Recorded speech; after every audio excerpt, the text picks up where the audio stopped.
I'm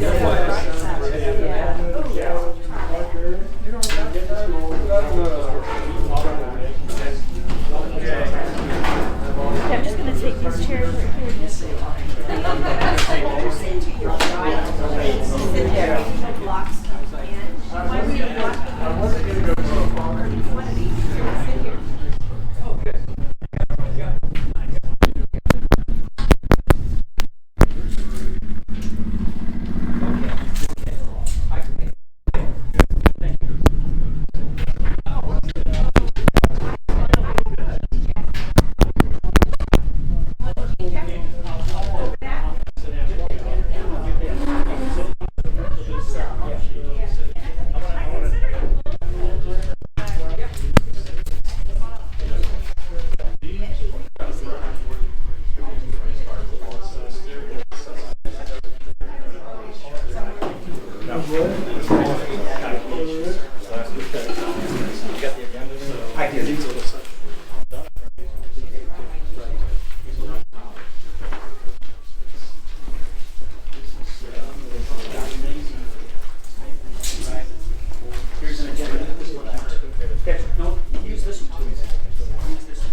Okay, everybody get seated. I'll do a call to order. If I could, please. Thank you. Thank you for coming out, as always. I know last week we were here. This is the scheduled time that we have set for the year when our board meeting is going to happen. So, apologize for and so on. What I'd like to do first, is get a sign-up sheet going. Sign up to speak. Before we get to that, part of anybody who would like to speak, they can sign in.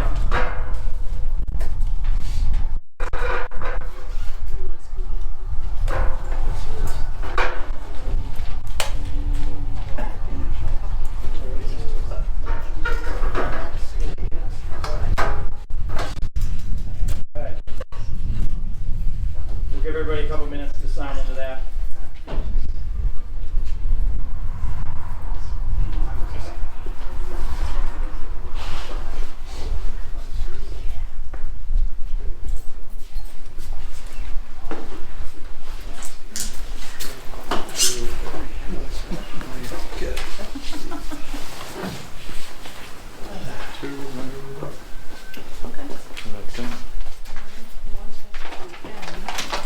Anybody else want to speak? Danny, Wes, sure. You in?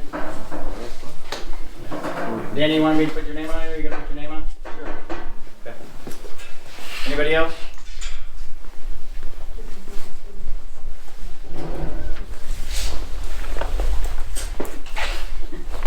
Okay, I'll officially do the call to order at 6:06 of the Windermere Water Supply Corporation special board meeting on March 19th, 2024. Before we get into the agenda, I've invited Aaron. I'm sorry, your last name. Silvera. I was gonna mess it up. I asked Aaron Silvera to join us. She is from our new law firm, John Carlton's group, and she will be taking over a lot of our general counsel, water, board activity, very experienced. This firm is very experienced in it.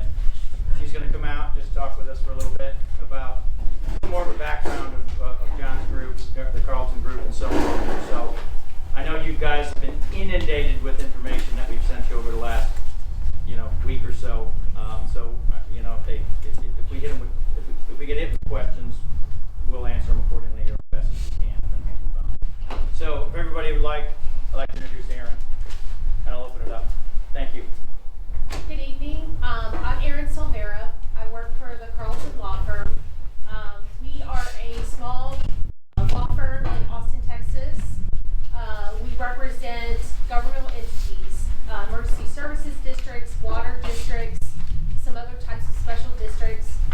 I've been doing this for the last 20 years. I started off at TCEQ, where I practiced water rates, water utilities, and air law for the first 11 years. And then I worked for the Texas Rural Water Association, which is a trade association that represents small water supply corporations like Windermere Oaks. I also practiced municipal law. After I left the organization, I practiced municipal law for about 5 years. So I have a lot of history representing governmental and quasi-governmental entities. Windermere Oaks is a private entity, but because of what the service that's provided, there are a lot of rules and laws that apply to the organization as if it were a true governmental entity. Dealing with your water rates is one of those things. John Carlton and Kelly Carlton are the partners of our firm. John and Kelly have been practicing since the late 90s, and they've only done governmental entities, water utilities, special utility districts. We represent some emergency services districts, like your local fire departments. And so, long history of working with entities like Windermere Oaks. You have quite a few issues to sort out, and we will work through those as they come forward. I'm hoping that here soon you can fill the remaining spots on your board. I understand that you had some members who may have been elected recently, but then chose to step down. It's really important for you to have a full board so that you have a broad spectrum of ideas and opinions and folks to do the hard work that it takes to run this kind of organization. So I'm hoping that some folks in your community, if it's not you, if you know neighbors that want to be part of this. I understand there's been a lot of contentious activity and there's been some issues here in the recent past. But I'll tell you, all of these issues are solvable, and they don't have to cost millions of dollars. That's not how my firm works. We want to find practical solutions to the issues that you have. We want to find ways to help advise the board so that you can have an efficient process, so that you can have rates that will support the infrastructure to make sure that the primary duties of Windermere Oaks can continue to function appropriately. So you have clean water, you have the wastewater service the way it needs to be without paying exorbitant rates, right? So there are a lot of bits and pieces that we're going to work through with your board here over the next few months, and then hopefully we'll be able to kind of clean up and tighten up some of the things that the previous firm left behind, and then some of your service providers may have left some things a little bit untidy, and hopefully the new folks will be able to help kind of put things back in place and get it to function where there's less controversy and you're more interested in your neighborhood barbecue than what's happening with the water system. I've received numerous emails, but John and I have received numerous emails over the last few days and week or so, so that we can try to help uptake some of the information, help get everything organized, work with whoever it is, your auditor, the folks with the IRS, the folks with the PUC, and then if need be with TCEQ or the Water Development Board if there are any funding issues. I really hope that we can be a good resource for the organization to kind of help provide some guidance where some is needed. We operate from a standpoint where if you call us, we're going to give you the guidance that you seek. We do not function in kind of an overly heavy-handed way. We do require that copies of the board agendas come to us so that we can stay on top of the issues so that things don't pop up unexpectedly. We make sure that you have all the proper documentation. Your board has that to consider and review. When it comes time for elections, we make sure that the notices are done correctly, that everyone's been notified of their opportunity to participate the way your bylaws require. So we're hoping that we can be kind of a calming force over the next year and beyond. Hopefully we can have a long relationship. Many of John's clients, I just started with the firm a little over a year ago. But many of John's clients have been with him for decades. And that's how he likes it. He's very much a peacemaker. He understands the process. We understand the laws very well. And we just want to make sure that we can kind of get you guys back on track.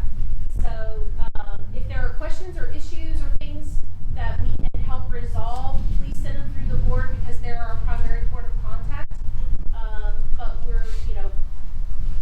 we're here to do what you ask of us and to try to kind of give you some guidance and maybe some practical thoughts and ideas on how to solve some of the issues that pop up for water supply corporations in terms of, how to keep funding flowing without pinching the customers, right?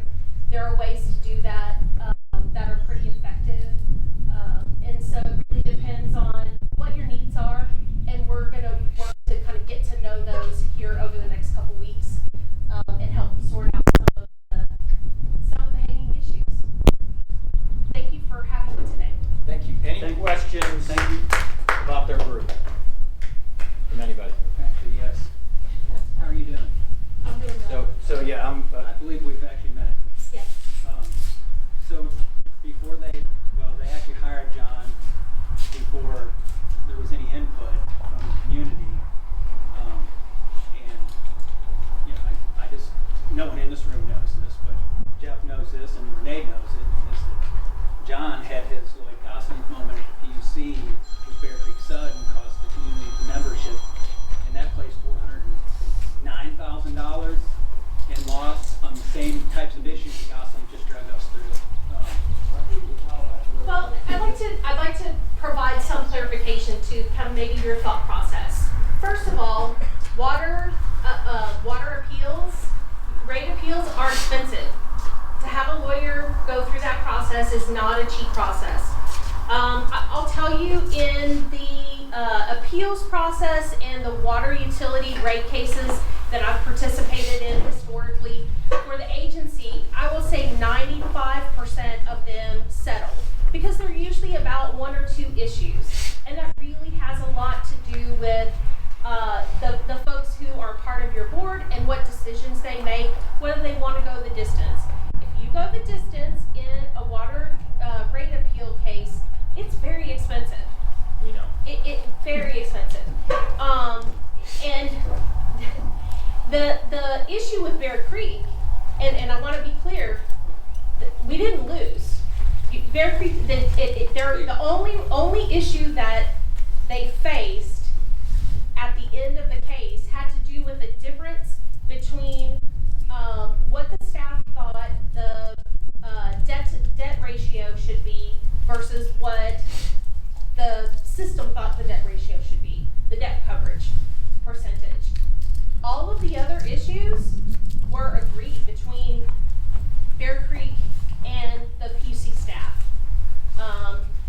The problem with that case was that the system didn't do a proper rate study to start the process.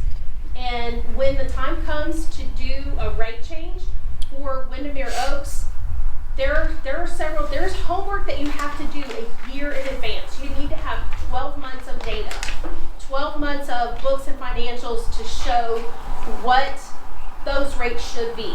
That's how it works. Bear Creek walked into it and handed John a case, and they had not done their rate study. If you decide you want to do, if a rate change is needed, then either you need to work with the resources at TRWA to help develop some of that, or we can help you get connected with a proper consultant who can help you on the front end to tell you, you need to gather this data and this data. There's specific information that the PUC wants to see to have a successful, to avoid a rate challenge, right? Rate decisions can't be simply made on, well, we need X dollars, let's raise it $30 a month. That's not how it works.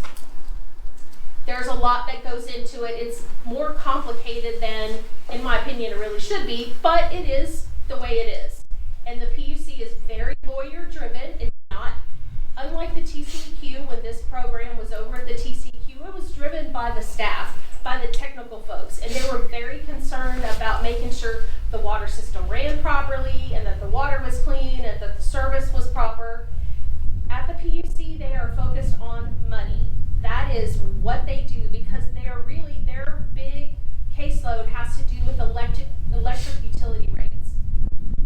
And so they dig into every dime of every dollar. And if you do not have your books in line, it makes the process harder, because the PUC staff themselves will submit discovery requests. They will ask for every receipt for every single thing. So when it comes time for Windermere Oaks to go through the rate change process, there are two methods to do it. You can do cash method or you can do utility method. Depending on what your books look like, not just the money side, but the historical documents that you have for all of the equipment infrastructure that goes into providing service. They want to see the original receipts for the original equipment that you used, that you installed 10, 20, 30 years ago. Depending on which route you choose to go with your rate case, you may have to, the water system may have to provide those documents. So there is some serious discussion that we'll have with the board and open to the group so that you understand what's ahead of you. Because we do not want you to go into this process unaware.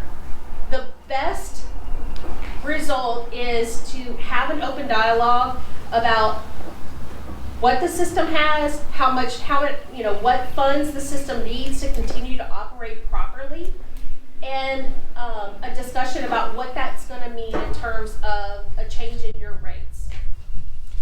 If the current appeal pushes the rates back to 2021 and offers up refunds, and if the funds that are being collected aren't sufficient to cover the costs that your utility has over time, then the rate change process will need to, the preparation for a rate change process will need to take place.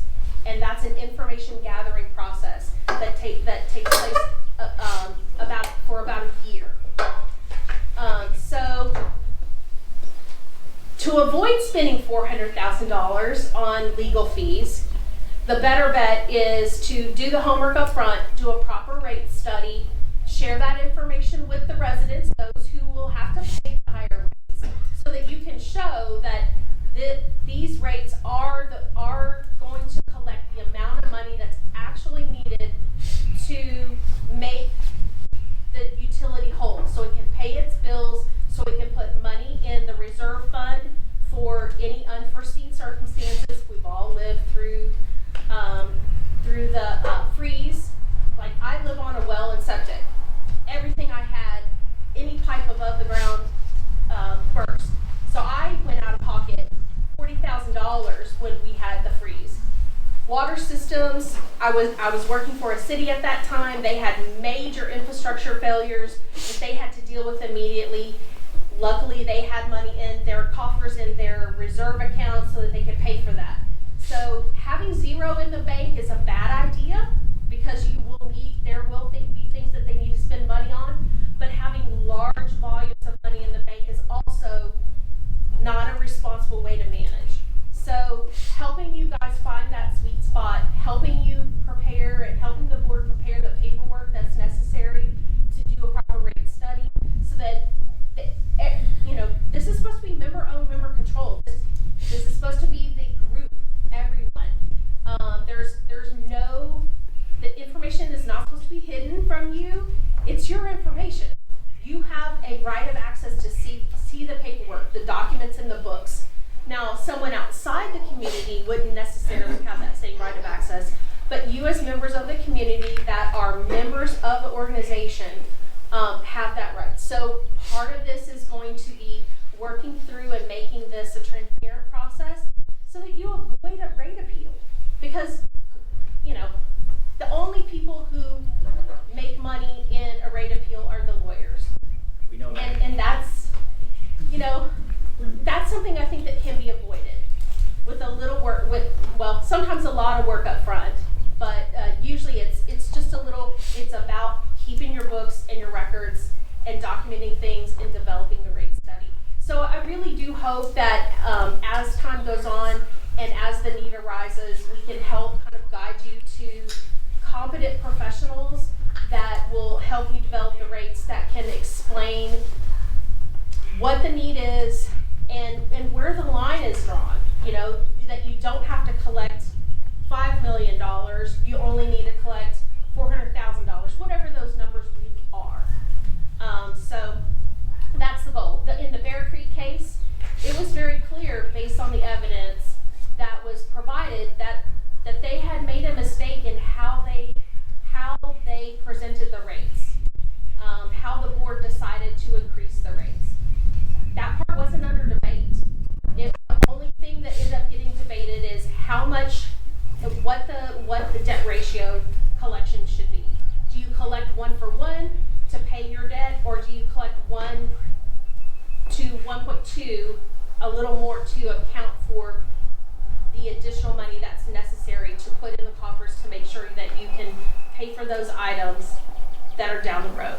So I hope that we have a good opportunity to kind of start on with a clean slate, that you know that we're not here to gouge you, we're not here to charge you exorbitant legal fees. We're here to help you avoid that by doing the work up front. Excellent. Good. Any other questions? We've already been through a rate appeal, and we've already spent $200,000, so $200,000 whatever dollars.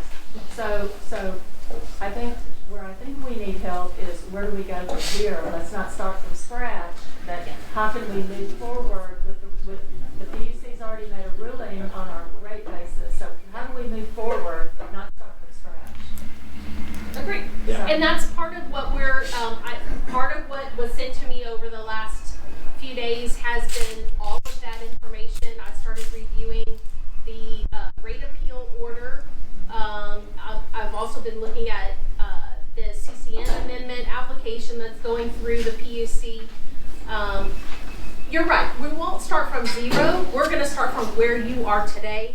But the goal is to kind of give you guidance, give the board guidance on, here's how you deal with what you have today, depending on you know, what those ultimate funds look like. Is the amount of money that the PUC has determined is the appropriate rate base, and the fees that are to be collected, is that sustainable over time?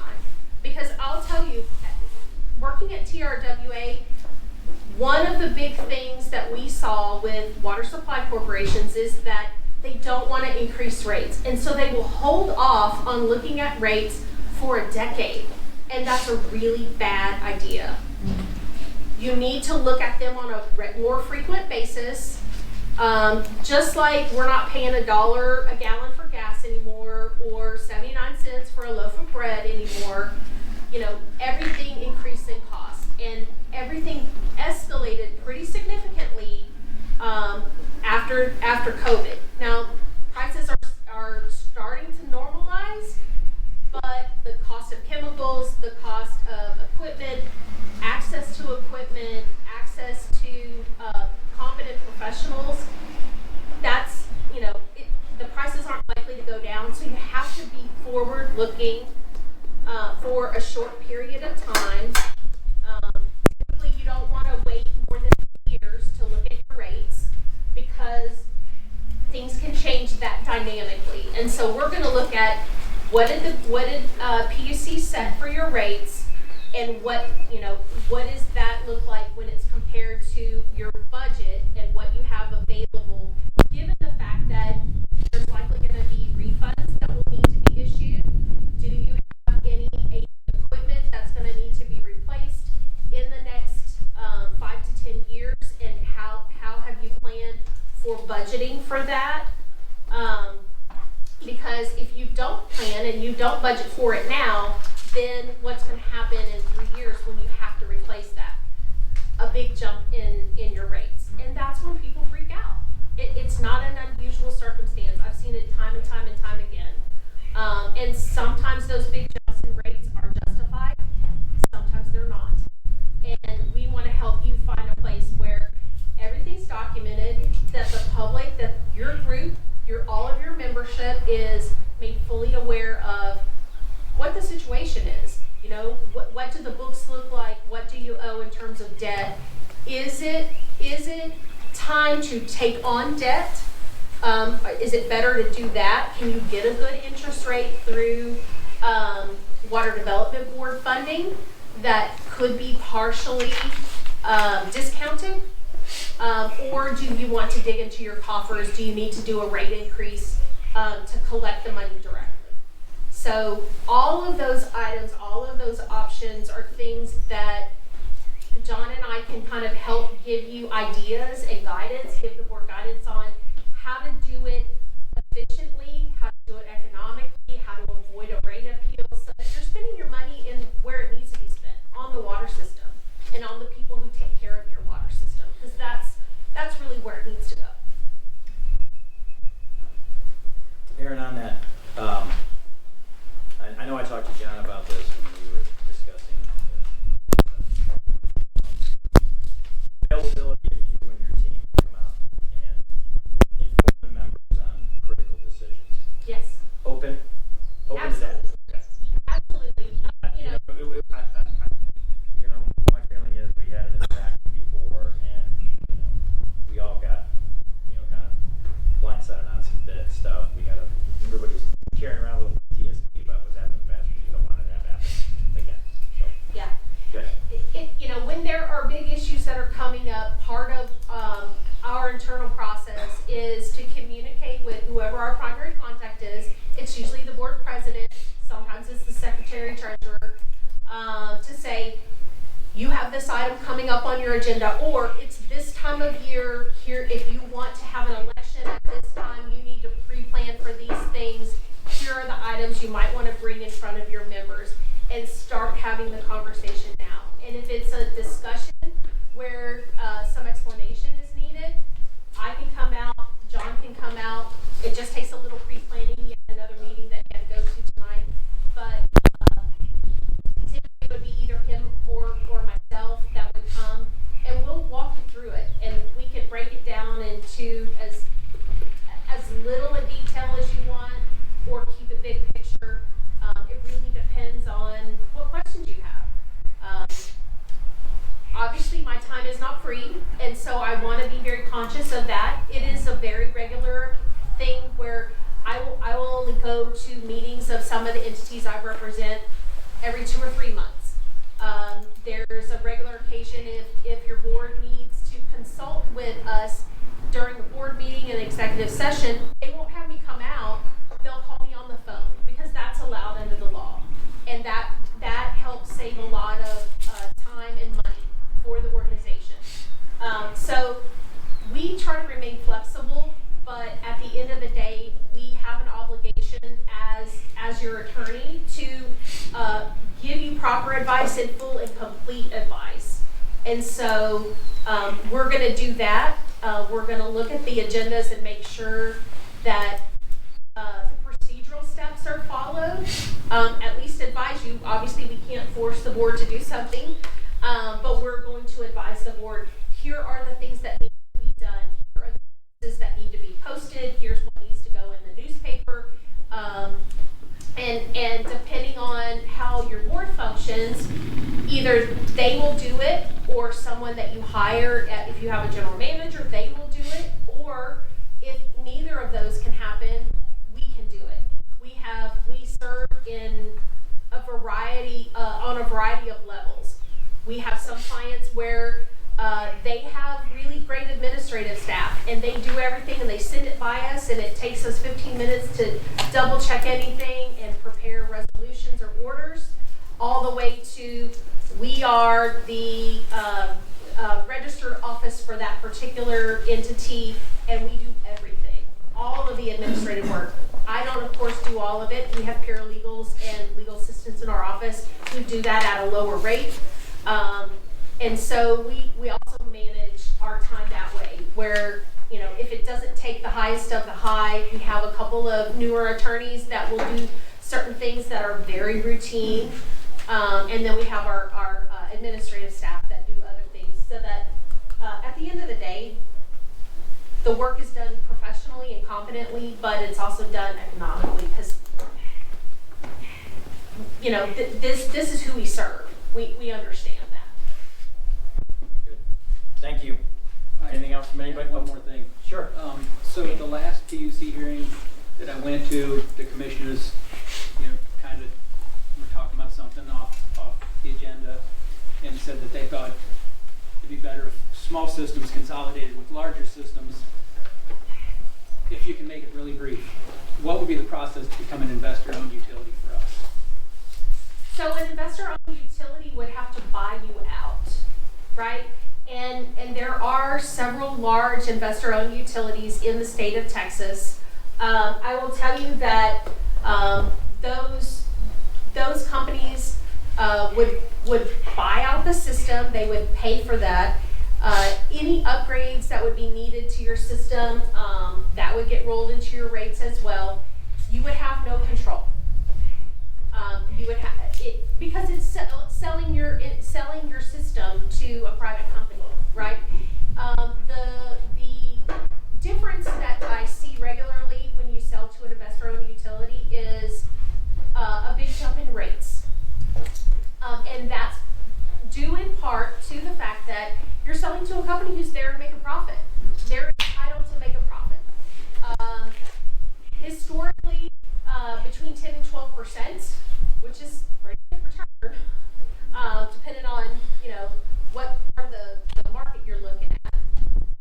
And so but that also comes with less need for interaction.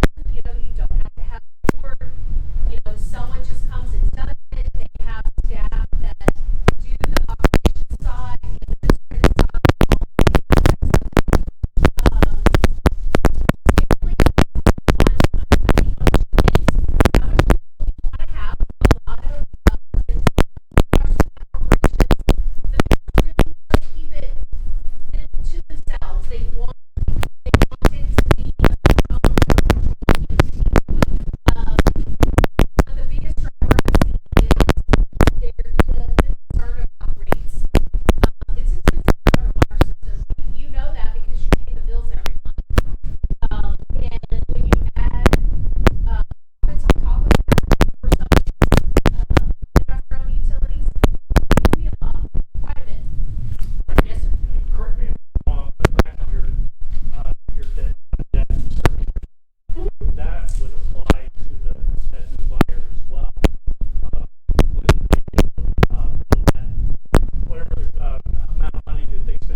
for that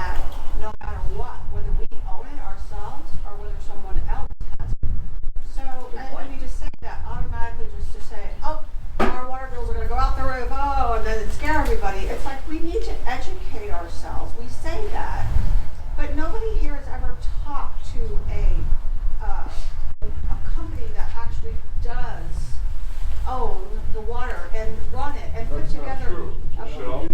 One time, I don't know They were who run brought them off. up there. And There they was were a run off. couple monster-looking guys from Detroit. They had them up here to do their little dog and pony show. And then they were run off by Good, somebody. because they were too clowns. They were clowns. Well, you could sit and at least listen to them.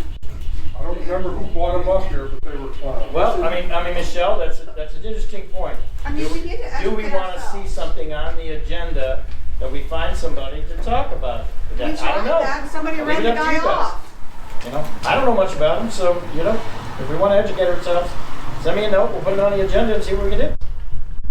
Aaron, do you think a buyer would also want to recover quickly all of the liabilities that exist with the corporation that they assume? They're gonna look at that as part of the bottom line, and it might be a big factor in whether or not they would even wanna make an offer on your system. Exactly. That will factor into their books. They're gonna do their homework, hopefully. They'll do their homework. I mean, they're buying they're buying a company. Yes. It's just like they're buying, you know, mom and pop store down the way. That's I don't right. consider it mom and pop, but they're gonna do their due diligence. The implicit point is there's a lot of liabilities. So, no. Any other questions? We can continue on. Aaron, thank you very much. I know I gave you short notice. Called you yesterday. I'm out here. And thank you very much. I know that we have inundated you with a lot of data. I mean, she's looking at compliance filing, the rate appeal. By the way, just for clarification on videos, the rate appeal has not been officially ordered. There's no order on the rate appeal yet. That's right. That's been. Compliance is. Compliance, yes. So I just want to make sure we got that on video. That That's it was good clarification. compliance. And we are working on the CCN. We do have the IRS. There's a whole list of things that we gave to John and his team to look at. And they're going to prioritize it. And obviously you're drinking from the fire hose now. So yeah. Thank you very Just a much. couple weeks and we'll Yeah. have a good game plan. Yeah. And so, you know, hopefully you can fill your board so that we can work efficiently with everybody and step forward, stay forward. Yeah. Thank you very much. Thank you again. Okay. Our agenda. We're going to go to roll call for a special forum. President. Aye. Jeff Walker. And you are? Ray French. Simple, quick. Simple. Sure. Very good question. We'll just tackle that right now. I received an unfortunate email from Judy after the day after the next meeting. Resigning effectively immediately as Secretary Treasurer of the Windermere Water Supply Board of Directors. It's been a pleasure working with you three, Renee, Jeff, and Lori. The rest of the experience, not so much. I've got some limited records, some bank checks, and a box George Burris left at the plant. That says a lot. This is how we've been given people. We've just been given stuff. P.S. Lori, please remove me from the WSC website. Very, very unfortunate. Judy was doing a fabulous job and so on. At the same time, I want to read that was given to the board on March 12th. This one from Julie Newman. As president of WSC, I'm tendering this as my notice of resignation effective at the end of the board of directors meeting today. So that was handed to me after my meeting, after our meeting, after their meeting.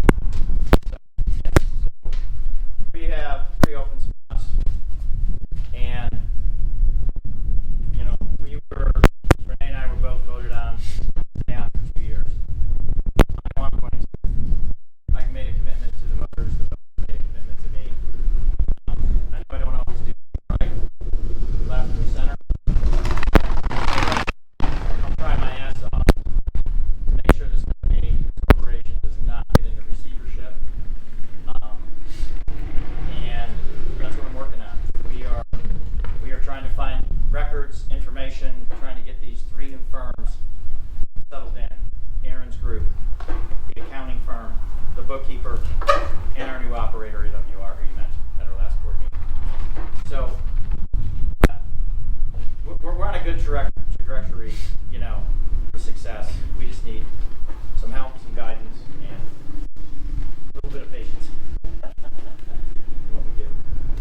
So, with that, I want to take it to the next. Any other comments on that?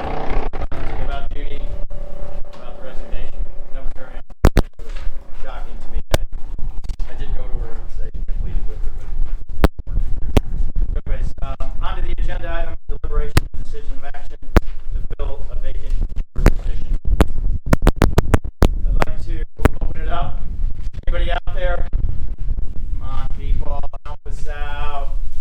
We got good infrastructure. We have good things going on within the board.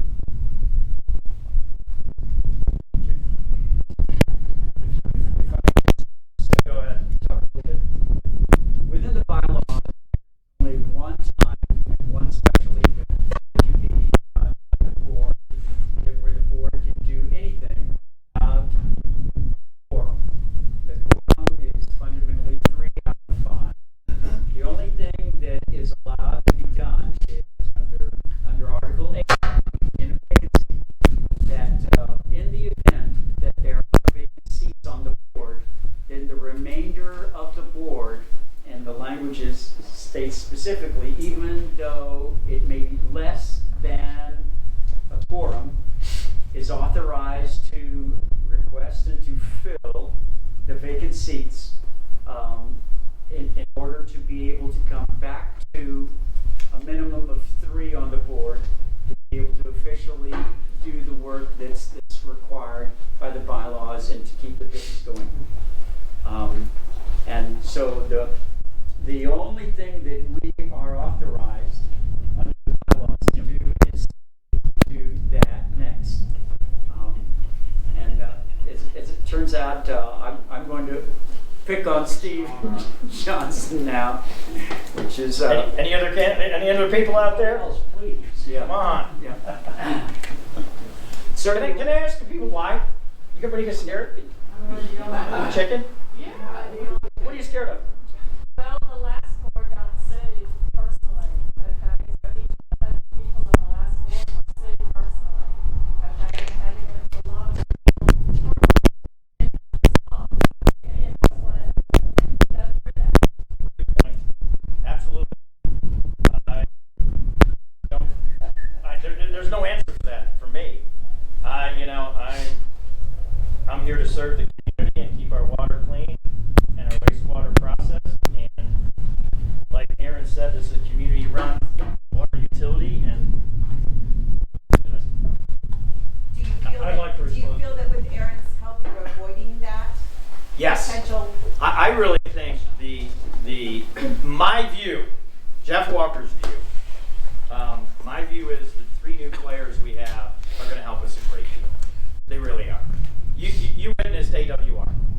Now they've been on board with us behind the scenes since September 15th. What? Okay, that's very nice, and they came on in an emergency situation. Okay. They did not. They did not. They did not. What happened was Corex sent a document to George saying, we're out of here in 30 days. Corex was our operator. We're out of here in 30 days. He went around, I know the 2 other players that he talked to because I talked with him as well. He went around and tried to find another player. And they ended up with Al Group. It was kind of an emergency because Corex was up stakes. They were out in 45 days. I don't know, I can't remember what it was. And we didn't sign a contract with AWR until the last meeting in March.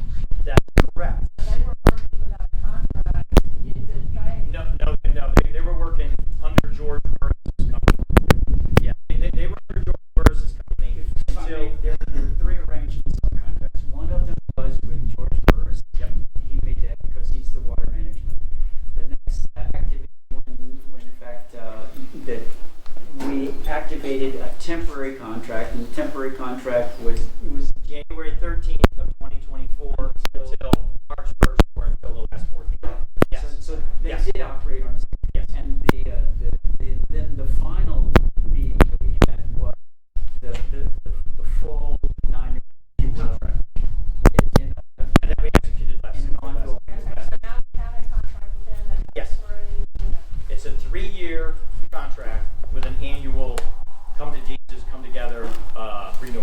it's an automatic renewal.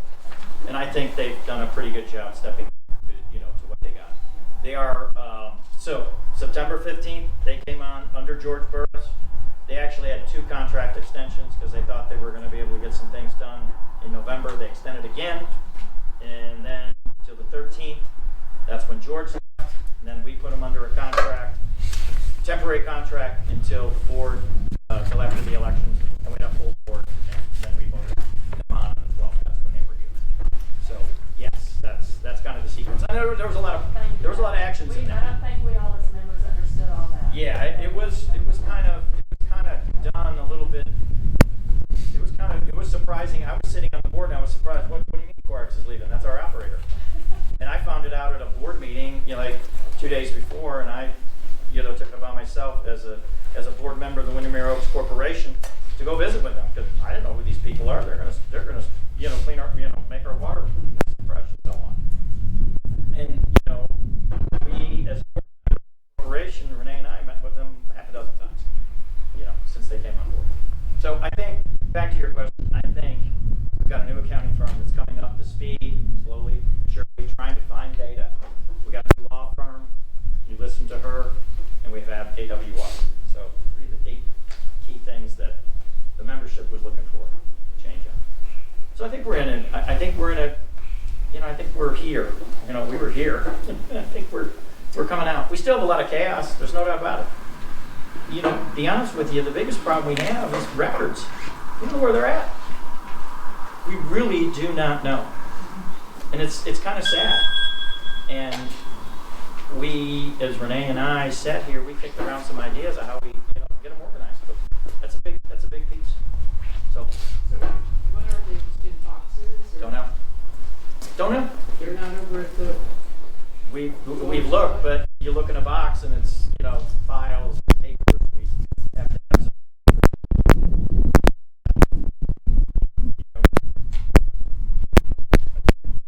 we as a community figure that out. Buy some filing cabinets and a bunch of folders and a bunch of tabs. Go over there paper by paper and sort it there. This one goes here, this one goes there. It's unfortunate. Judy, there was 2 boxes. There was a box of checks that was left right over there, right in the shed. 2-inch thick of checks. Bank checks. We got wind of it. We went over there. We got them shredded. Went to the bank. Immediately.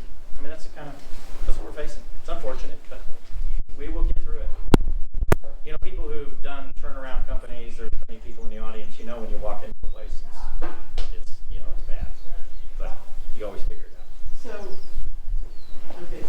in regards to those records, who's going to answer that IRS letter?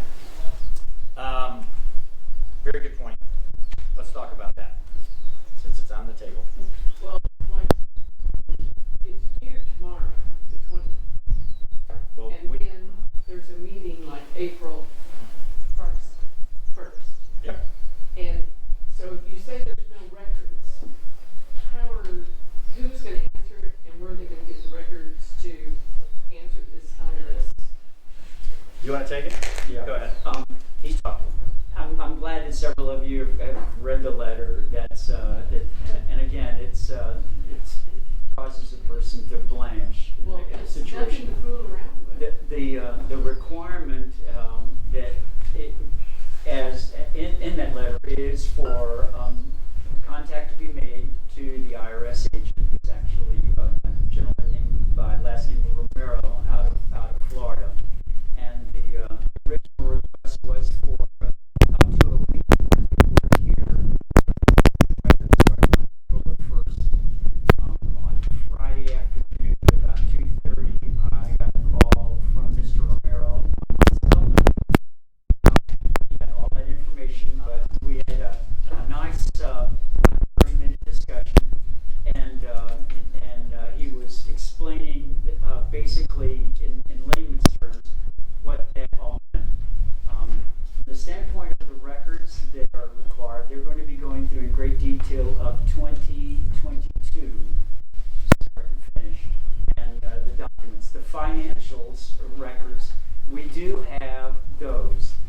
They have never been audited, and so there's a distinct concern that they may not be as right as they need to be for several areas. Ironically, when Jeff and I were put onto the board that first week of after April the 15th, I went to the Norton and Salinas CPAs in Marble Falls with Alan Hicks, which is great, and we recorded the discussion. The discussion with the CPA directly across the table was 3 or 4 different fundamental flaws with the way the records are kept, the chart of accounts, and the way the bookkeeping was done, and the reporting. With PUC for those reports. None of that was cleaned, unfortunately. So that is a factor that Mr. Romero will and must take into consideration. And the primary contact in order to do that, those discussions, is going to be through either an officer of the board, as required, and right now we have one officer of the board. A substitute for that can be any person that the board designates as power of attorney or actual attorney.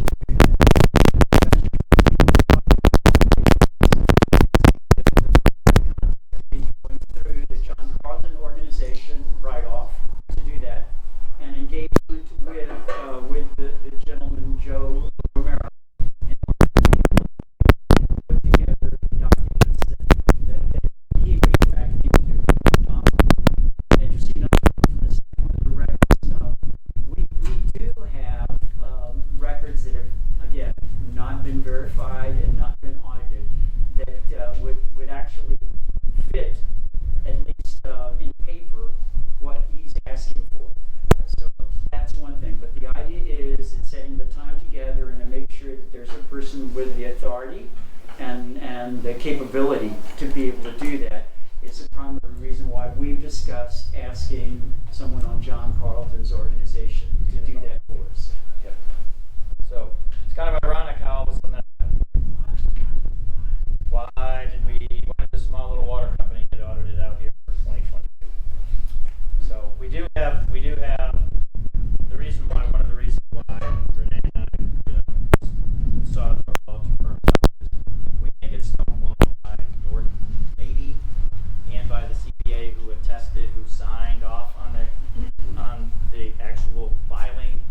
We'll probably have to get Rich Schaefer involved. He signed it during that time period, so there's a lot of variables in there, but until we really have Joe up here, we really don't know. So that was the last thing we needed, folks. You don't think that we didn't have enough on our plate, and then we get bam. Answer your question. Go ahead, Ken. Your question on a couple of things. Where are the documents? What goes through my sick little mind? I bet a lot of them were destroyed. And how did the IRS turn on the WASP and we dropped it down?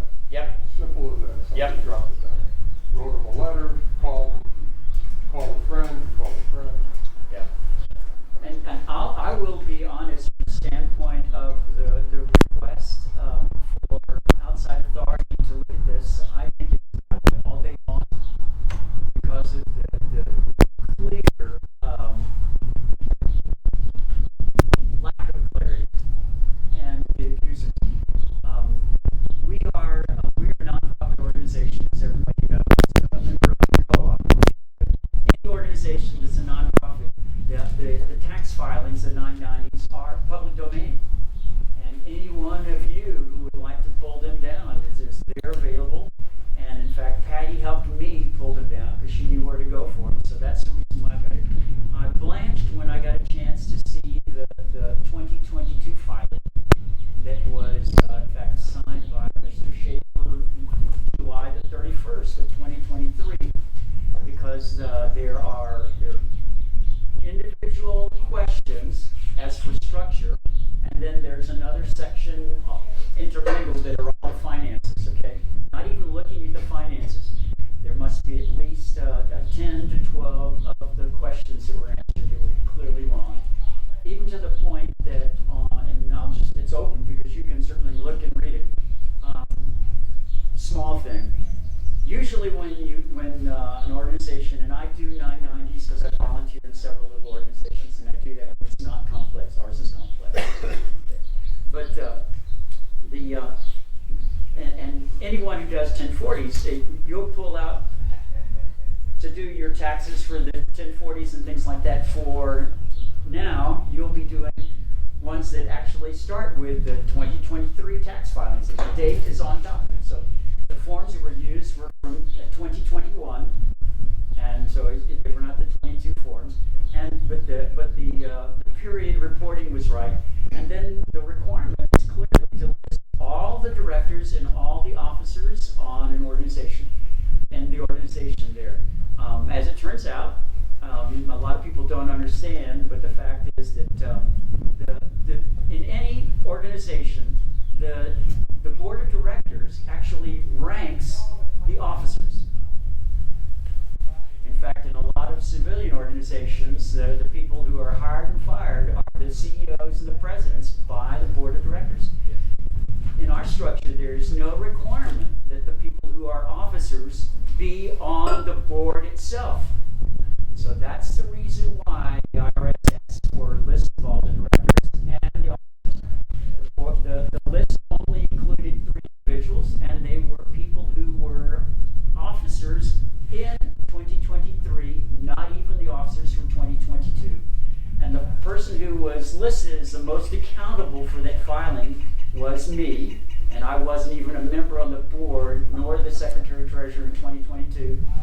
And the signatory by authority on that was Rich Schaefer, which is fine because he was the president the next year. But in filings of that, typically the right way to do that is that it's addressed to the board.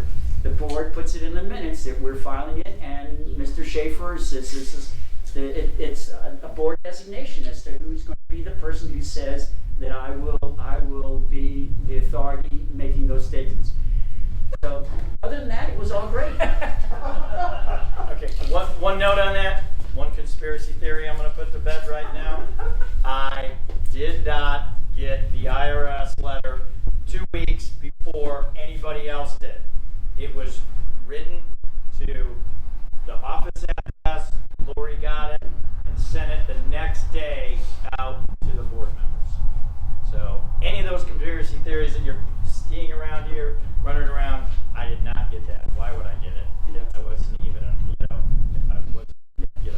But the questions you're asking are absolutely valid, and what we wanted to do is make sure, even, and we'd already addressed this, even if we wouldn't have somebody as great as Steve Johnson to come up, and as it turns out, exactly, temporary. There is no requirement for anyone to be on the board for, 10-year or long-term, things like that. It could be a matter of even 2 or 3 hours, which is great. And absolutely valid all day long. And so what I'd like to do, if at all possible, so that since we were making this, is it really should have been, as item number 3 was deliberation and requesting Steve, if you would, to join us. And the idea is kudos, seriously, from the standpoint that Steve joining the table up here allows us to go to a quorum, which is 3, and the decisions and the discussions that we're doing are largely administrative tonight. But the chagrin is that I have, and actually Judy and I put it together for the March 12th discussion, with a list, and for the first time talking about the financial flows, right? Which ones were going to be automatically coming out of the bank, which were pre-authorized, which ones were checks, and which ones were invoices still to be paid. Put that together, we have still a remaining list of about 8 or 9 invoices, some of them back to September of 23, that are small companies or individuals that have not been paid. And that hurts. That's absolutely unfair. Okay? Yeah, it really is. So the reason, absolutely. So I Absolutely. So you make a motion? With that, I'd like to nominate Steve Johnson I second your motion. To fulfill under the provisions of Article 8 for replacement, and our heartfelt thanks for coming in, which is great. All in favor? Aye. Aye. I don't mean to make fun of this, but it's funny. Anybody else want to join us? 2 more seats available. Come on. So, check in. Come on. Great. Good. Okay. So, Steve, very chunky. I had no mentor. Are you in Windermere or the airport or the hill? Hill. We live cat corner from Michelle. there we go. Folks have owned the place since the late 90s. We bought it from my mom last year. So we've been here. I did the nomination. You seconded I it. seconded it. Okay, I just want to make sure. And hearing no people that did not vote on the affirmative. I got you. Okay. But thanks. I'm sorry to interrupt. It's really great. It says, I got a chance to meet Steve through your dad, Skip Johnson, an amazing guy, an inventor, a builder of airplanes, and I've been blessed to be the current flyer of the airplane that basically. Well, it's the one Dar built. Yeah, well, Dar built it exactly. And my dad could fly while he was building his. Yes. Good. Yeah. Lovely. Oh, that's right. Exactly. Yeah. Okay, keep the conversation up because I'm trying to find a sign in. Anyway. Oh, here we go. Okay. And this gentleman is the only person I know that's over the age of probably 30 who can ride a unicycle. Oh, wow. Okay. Good to know. Amazing. Amazing. I want to move on. Okay. You mind? Yeah. We good? Yeah, they need to get to know us. Yeah, I know. Which is good. Yeah, any other things you would like to share with us? Please. Because, More than enough. because I haven't ever met you, so. I was an electrical engineer. I'm retired at this point. Live here in the wintertime and some Colorado in the summer. We're part-time here. Can I come visit? You're right. This August, Only, Yes, this July and August. only if you take a seat. There's a cost that comes with it. Oh, Lord, already. Well done. That's good. Anyway, so sincere thanks. Thanks. Absolutely. Thank you. Okay. As we move on to the next item, Yeah. I'm going to go to public comment. Please, yes. Yeah, I want to start, I'm going to go to the bottom of the list, work my way back up. Anybody else want to sign in? You did first. Okay. I'm going to start at the bottom and work my way up. Danny Flunker. I would rather go last, thank you. Yep. Let's keep everybody to 3 minutes. Please. Yeah, I plan to. Okay, we'll come back to you, Danny. Out of respect. Ken? the one thing I wanted to say this before I even got to the meeting, but hearing a few folks talking about selling the water company to a private company. Here's the problem I have. WASP is a little bit unique.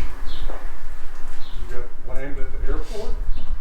You got a whole bunch of land over here at Exeter. That's what's going to be attractive to a buyer. Not this plant over here. Not the organization or the book. Yeah. They're going to want that land on Exeter, and since we would lose 100% control, nothing would stop them from doing some kind of housing development. Nothing would stop them from doing it. There is we do have a little challenge on our affluent field over there, but we're going to need to have some acreage, but that would be identified. But you can very good. They would put a big fence around that. Yes, they would. You right about that? And another thing is, they come in and evaluate the plant. They could say, this plant stinks. We're not going to run this plant. We're going to truck it. We don't have to run this plant.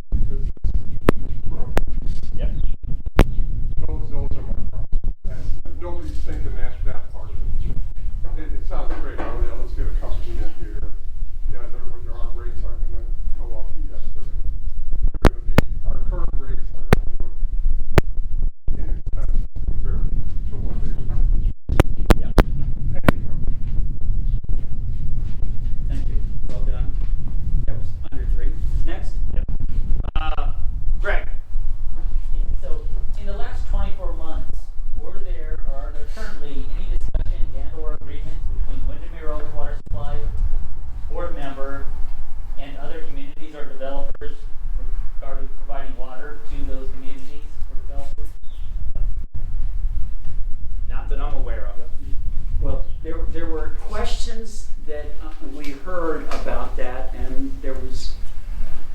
questions, but it was never disclosed, unfortunately, and our impression is that George had been having those kind of discussions, and we don't have no idea who else would have joined them.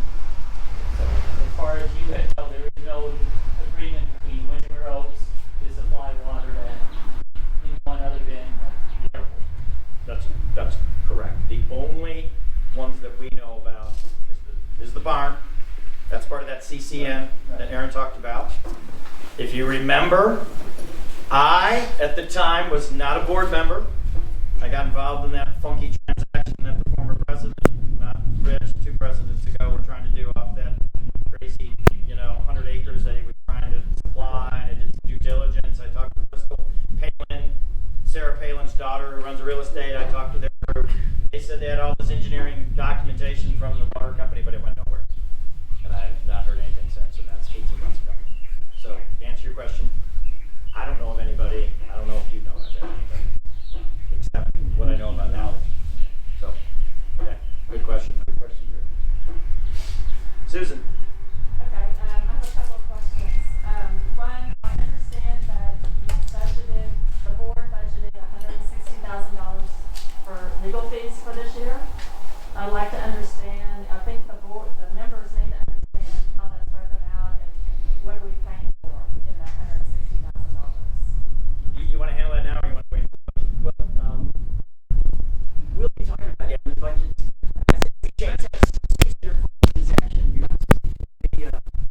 I drafted a budget proposal, and it was passed out and discussed, and I was very, very impressed how well it was discussed from multiple parties contributing. So based on those contributions, I've done another, because the budget was never voted on, it was never approved. We have one that may not be anywhere near right, but we have one that has multiple things on it. From the standpoint of the questions about the legal, there was a discussion that was within, this is, as it turned out, Jeff touched base with Merritt Lander. Since we're going to be under this umbrella overwatch by the PUC, there's quote unquote budgeted for this, for the year 2024 is a value that she said we're only allowed to budget $3,000. Correct. And we moved it down to another line item. Long-term liabilities. Yeah, Merritt suggested as well that there's a long-term item that comes after the P&L. This is further liabilities, in order to make that clear. And so then the differences show up lower on that page now. Yeah, but you're exactly right. So do we have a new budget for the legal fees for 2024? Yes. What is it? 3,000. That's it? Yep. We're gonna blow that away. What about this lady Erin over here? We have to take it. So what is the cost? Do we have a budget? We don't know. We're going on recommendations from PUC. This is where I, as a board member at this water company, really struggle with. I have in here a $530,000 invoice from Lloyd Gosling. They want their money. I don't know how many times, I've said it time and time again. They're going to want their money. We cut them off, correct? Yes, we have. But I thought we taken them off somewhere. Nope. I thought somebody said that Nope. they did. Nope. That's only part of it. We still have a current invoice, February 2024, $530,000. Because we own them. What happened to the $2,000? We continue to pay that. One of the things that we wanted to move forward with was work on a settlement agreement with them and get us on an official payment plan. That was a handshake agreement, paying $10,000. We haven't done it. We haven't cut them any checks. No, we haven't. We own the money. So what's the 500,000 for? How's it? All their legal fees that have been accumulating, Michelle, since 2021. Now, we can go in there if anybody wants to and go audit them. It's going to cost us money to go do that. If people want to volunteer to go down to look at every records,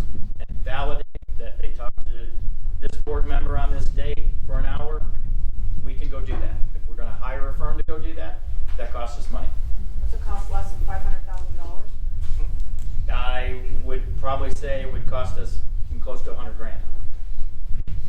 Still end up paying 500. Yeah, it's going to cost us $100 grand on top of what we owe them. Yeah, are we going to find anything? Are you going to find anything?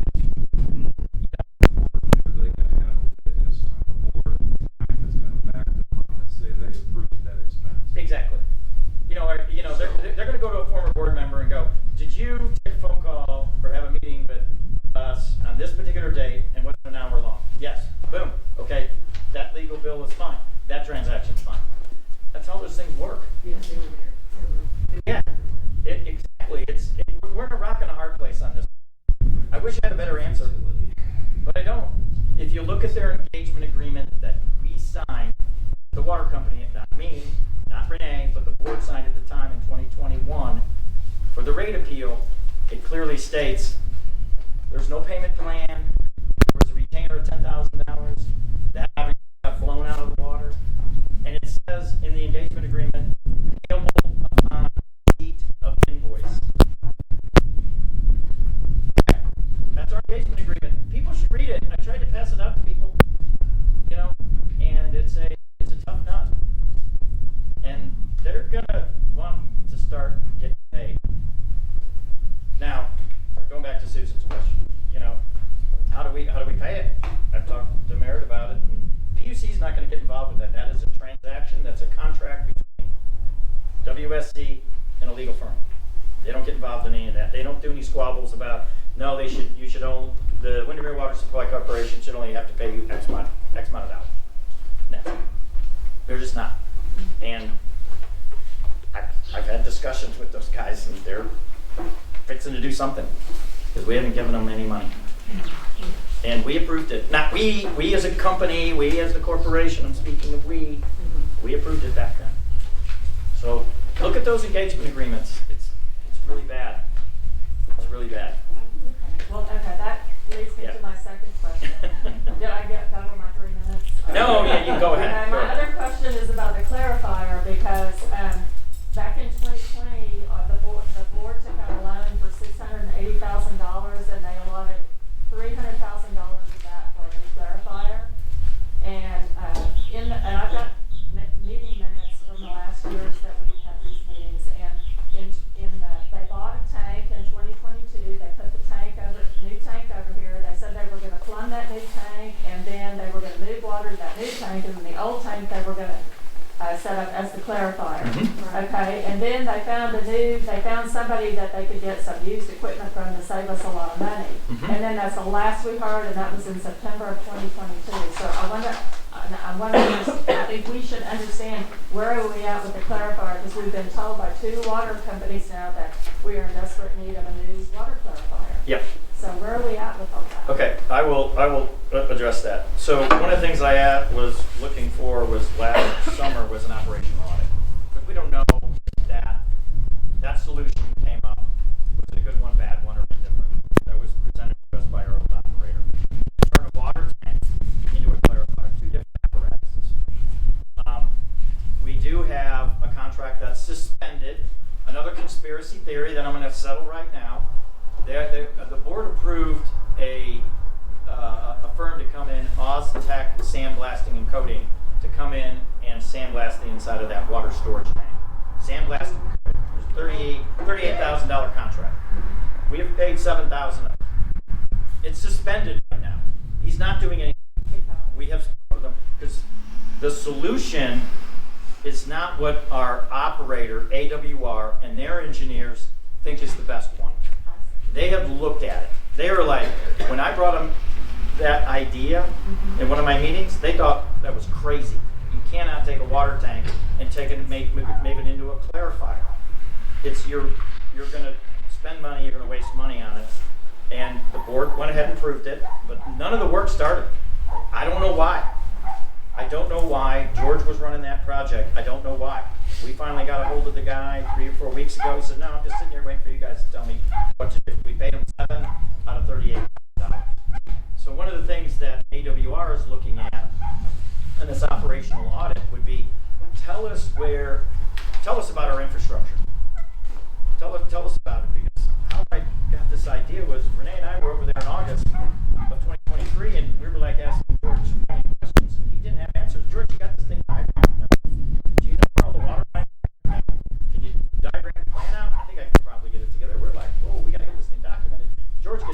car or run over by a deer, we're screwed. You know, I'm like, that's the bad position to be in because, you know, I've been in those situations where you got to document. So that's why I push for this operational audit. It's expensive. AWR is going to work on it. They have an engineer that would put together a 1, 3, and 5-year plan for the corporation. And, you know, going back to the IOU type of company, they would love to see that because they're going to go, okay, we see where this is, we see where it's at. We see what you need infrastructure-wise, and they will come back with an audit. That's why that project to turn the water tank into a clarifier is temporary. No, it's not canceled, according to some conspiracy theories that are online. Suspend vote until we get a better answer from a professional engineer, a PE engineer in the water district. And Hal Landon talked about it at the last meeting, and we're trying to work that through. Right. So do we have an idea of when they're going to come back with the 1, 3, and 5-year plan?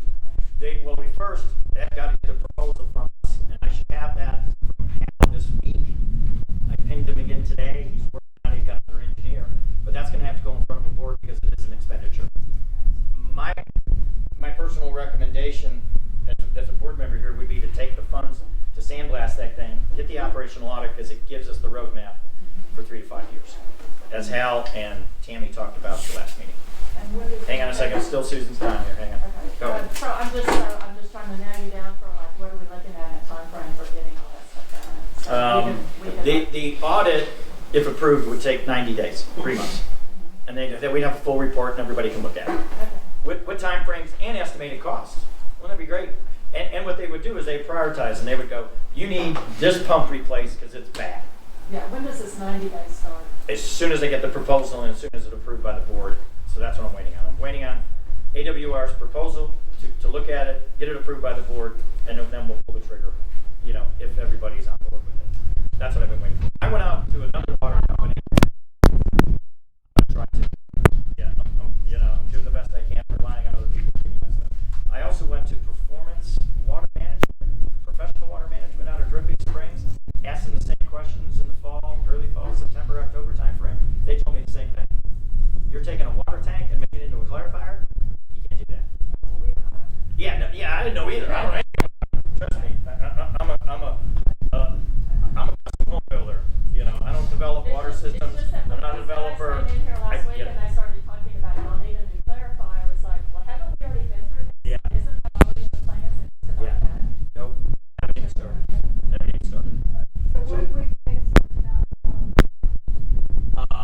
We paid him to start, and he's got all the material in his warehouse.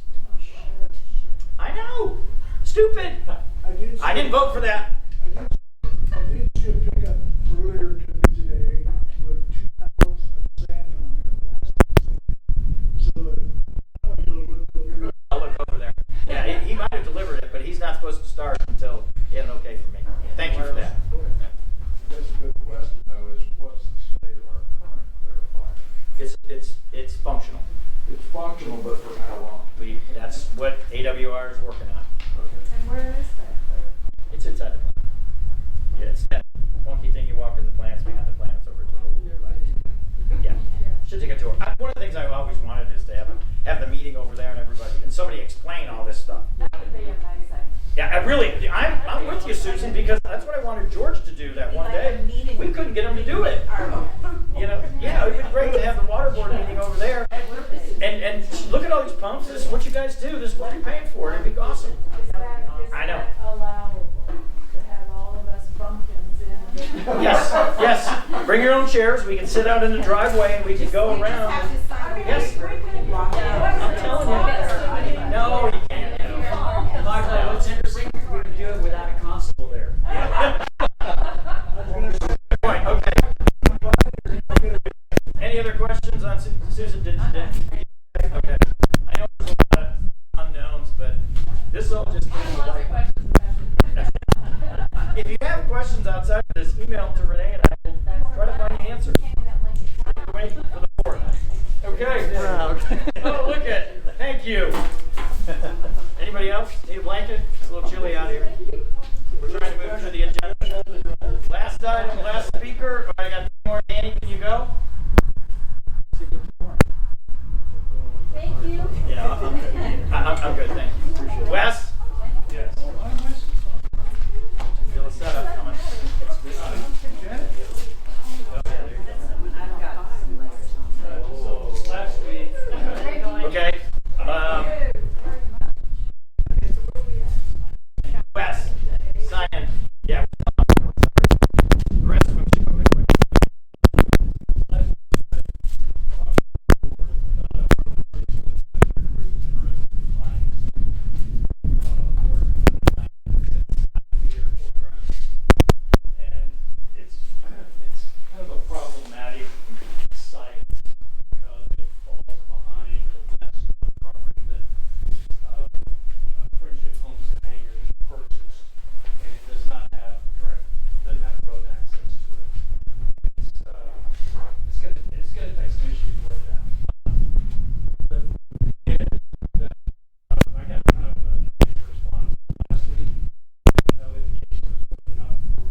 Jay a little bit about it, and he and I were discussing some things. Put together just a quick spreadsheet that Jay hasn't participated in yet.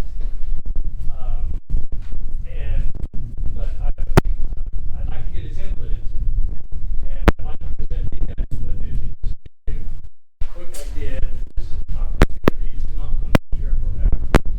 That if anybody in this group is already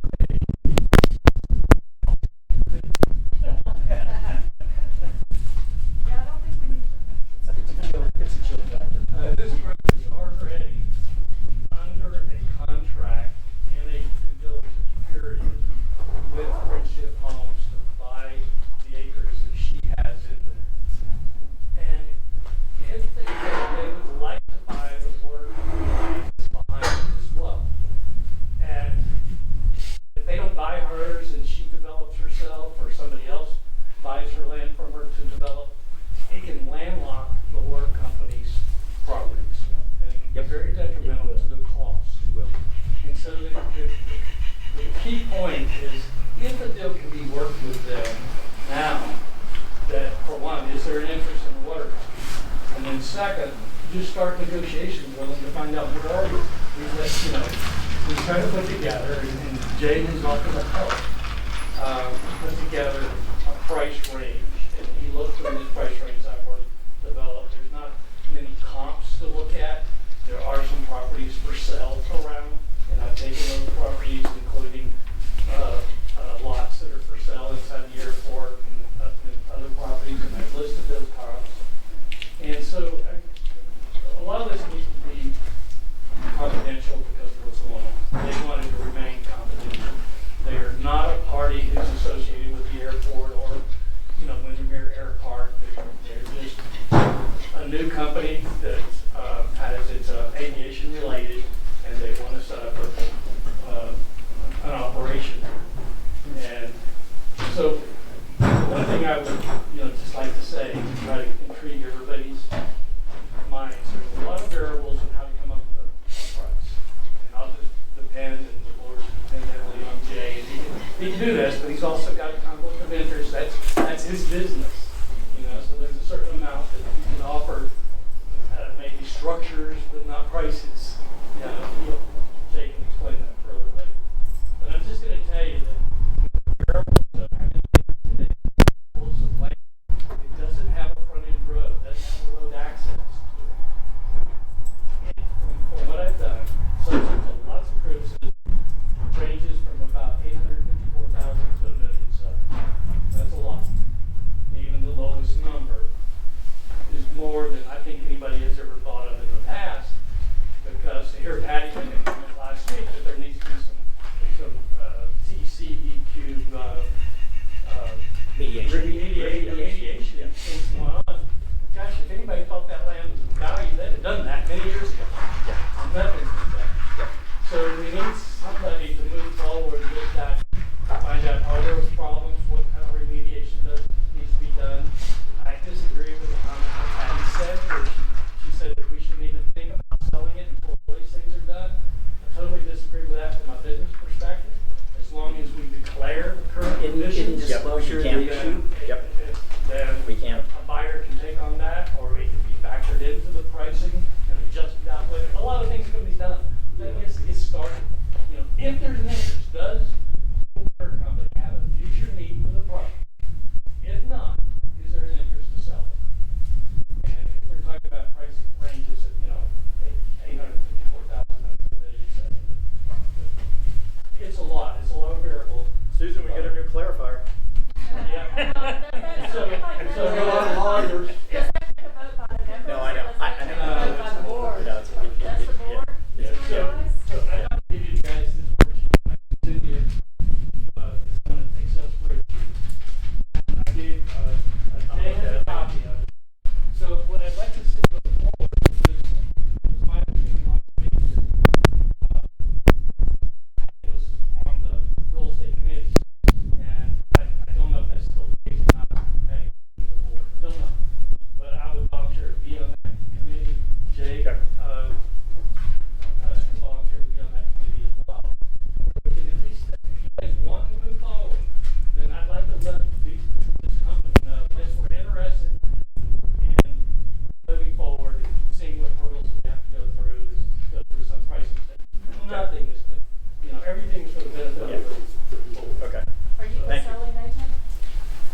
Are you the selling agent for? I am are not you a real buyer's estate agent for agent, them? I am not a broker, I am not an appraiser, I am not, I own land inside the airport. So I you're own not the land. buyer's agent for them? I have nothing to do with it. My background is business and other things, and I have nothing to do with it. I have no conflict, and I would declare a conflict of interest.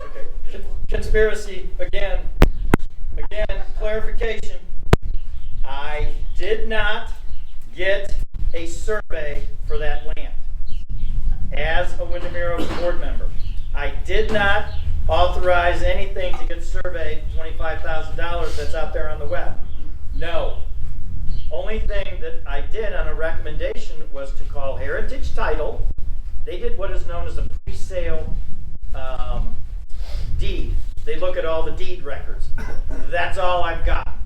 I pass it over to Patty Flunker and to other people to look at. So only thing that I have done on that 6 acres is done a deed search with Heritage Title. It's called a pre-sale buy. They do it all the time.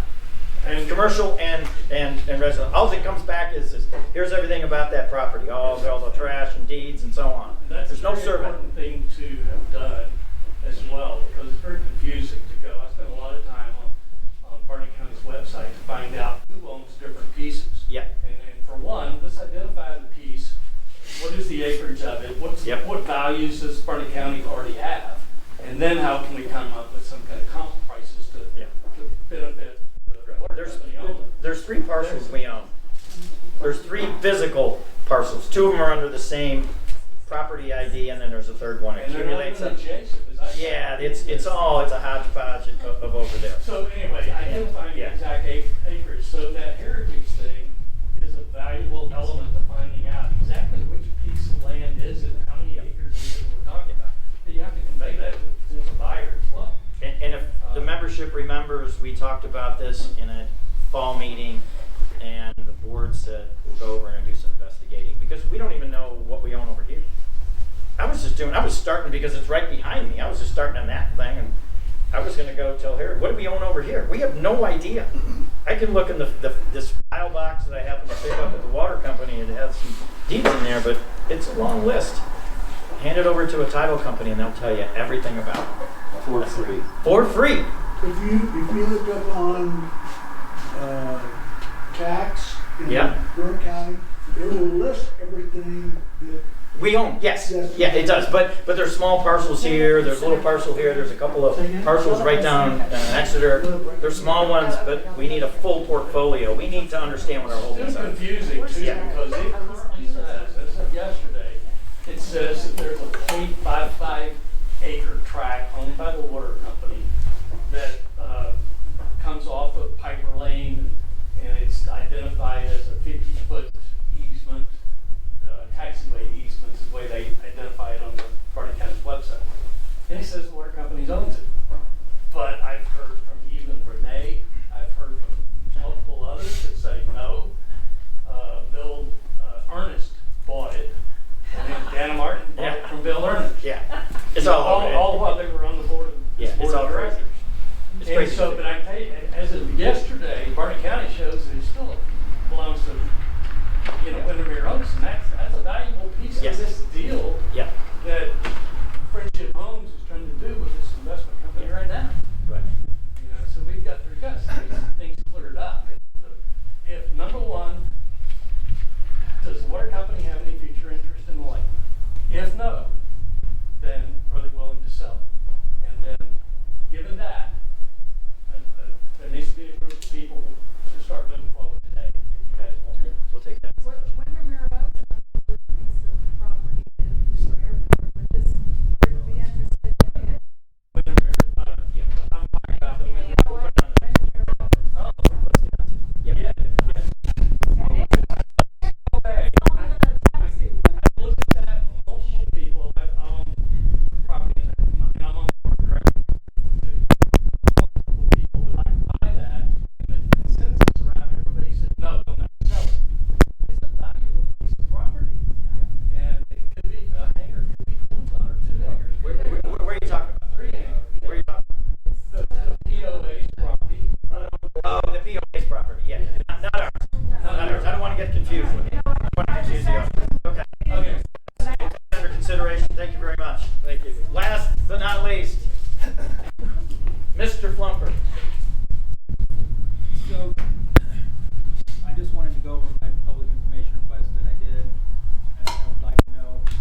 minutes for the bylaw committee and all the documentation with the red line version of the change in the bylaws that you want to change in May.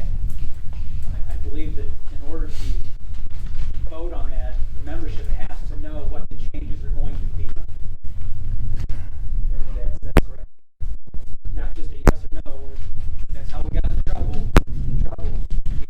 Bylaws in 2018 when the membership voted yes or no on changes and they never saw them.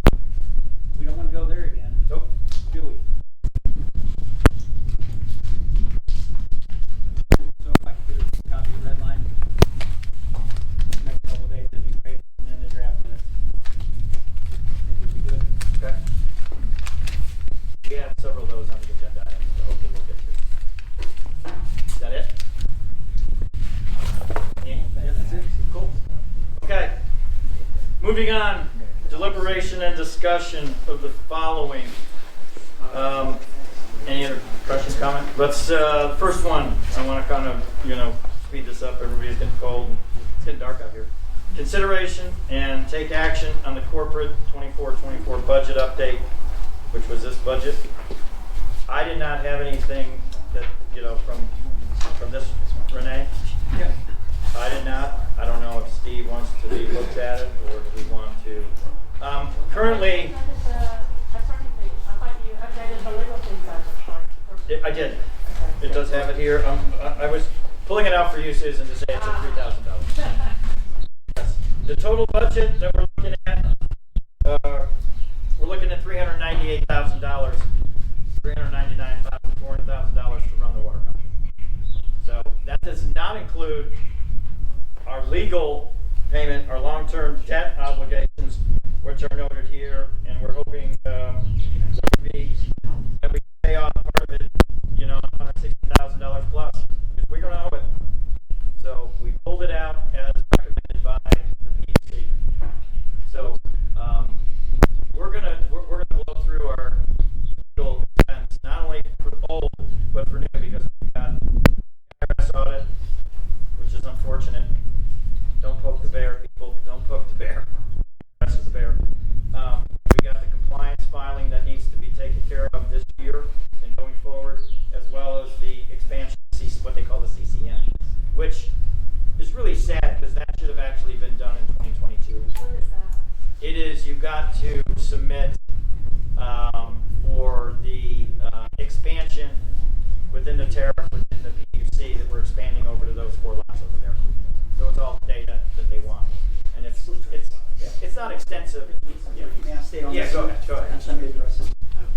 Susan, your points was good about the $3 grand and and as I mentioned earlier, there was discussion on March the 12th that was incorporated in this one. This is a revision 3 of the proposed budget, okay, which is great. And what it does is it picks up the 3K that you were talking about, as well as the input from Merit, about the long-term legal that goes down below the profit and loss, things like that. The lines across here on this document, there have been other ones that have been circulated, and this is one that certainly can be posted. It is an assessment basically from what happened in 22, actuals, well, actually budget, actuals, 23, budget, actuals, and then based on that, with input, it's what we've got for the budget on 24. Again, this is hopefully a smart swag, okay? But my proposal is that the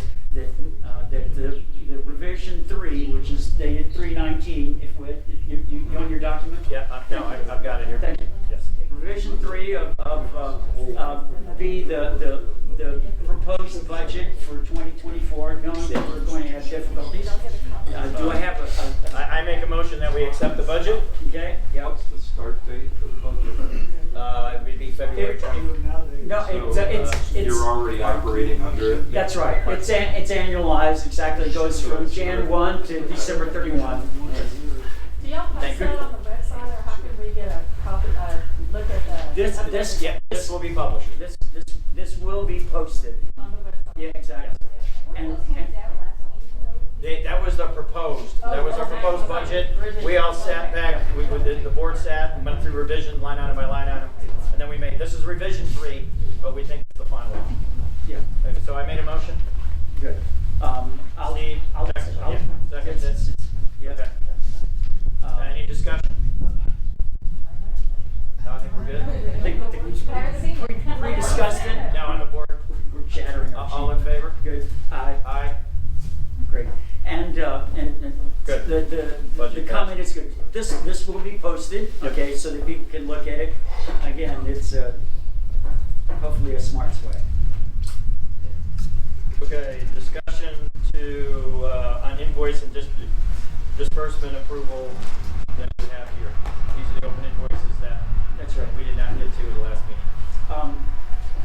In the March the 12th, I don't know if you, quite a few of you caught the fact that Judy and I collaborated and put together a one-page document to try to save tons and tons of paper. And this is something that's, again, it's just a working document.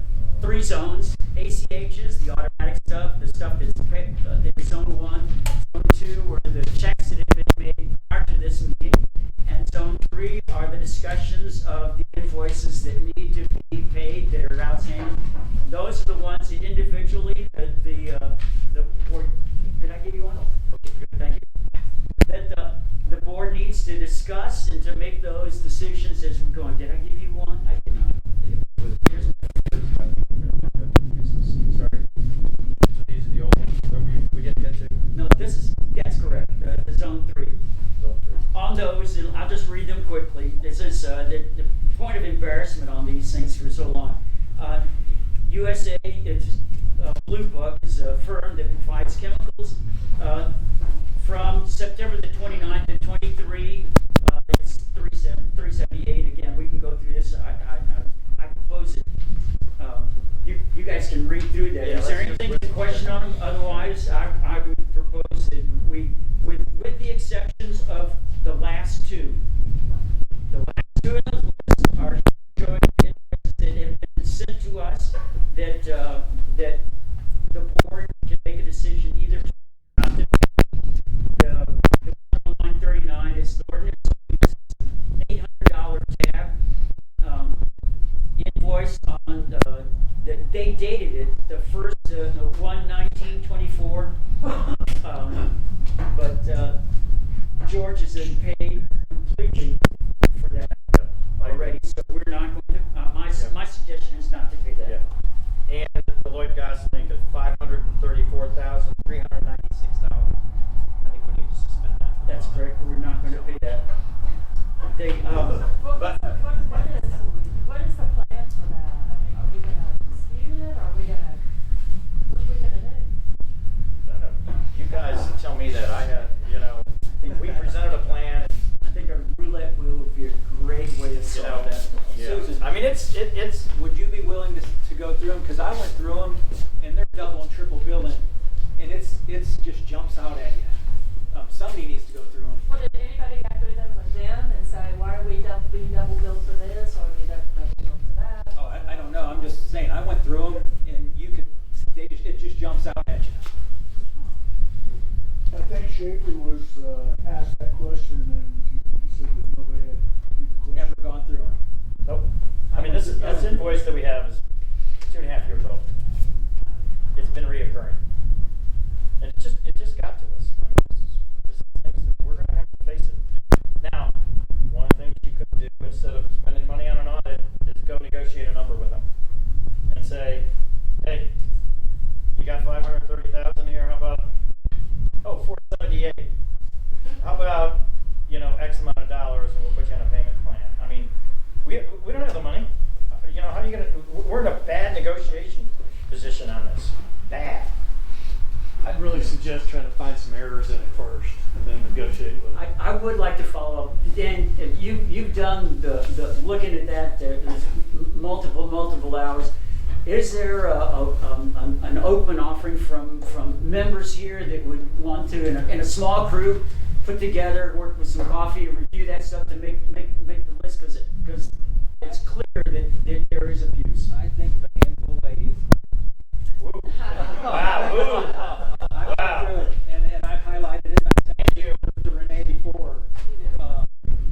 Like I said, it jumps out at you. Talk about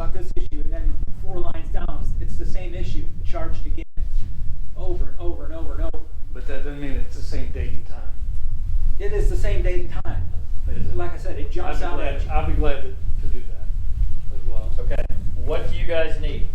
Every invoice, Need every invoices. detail? Okay,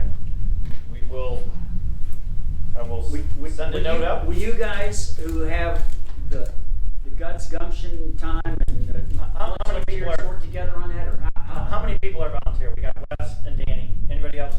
Susan? No ladies? As Danny? Yeah, Susan. I don't know anything about it. Like I said, it jumps out at you. You can't miss it. Okay. I'd like to make a motion that you, Time and- from my personal project management stuff, on things like this, a big gaggle, a kumbaya crew doesn't work. It needs to be a small, tight crew that can actually get that together. So Okay. I'd like to make a motion that you guys, that Wes the two of and you Dan. guys, that be authorized I with second a full that. packet of invoices to be able to go through that. Exactly. I will, as a board member, assist, Okay. because we probably need a board member on there so I can contact the. Are the invoices available for copying? I'll make inquiry tonight.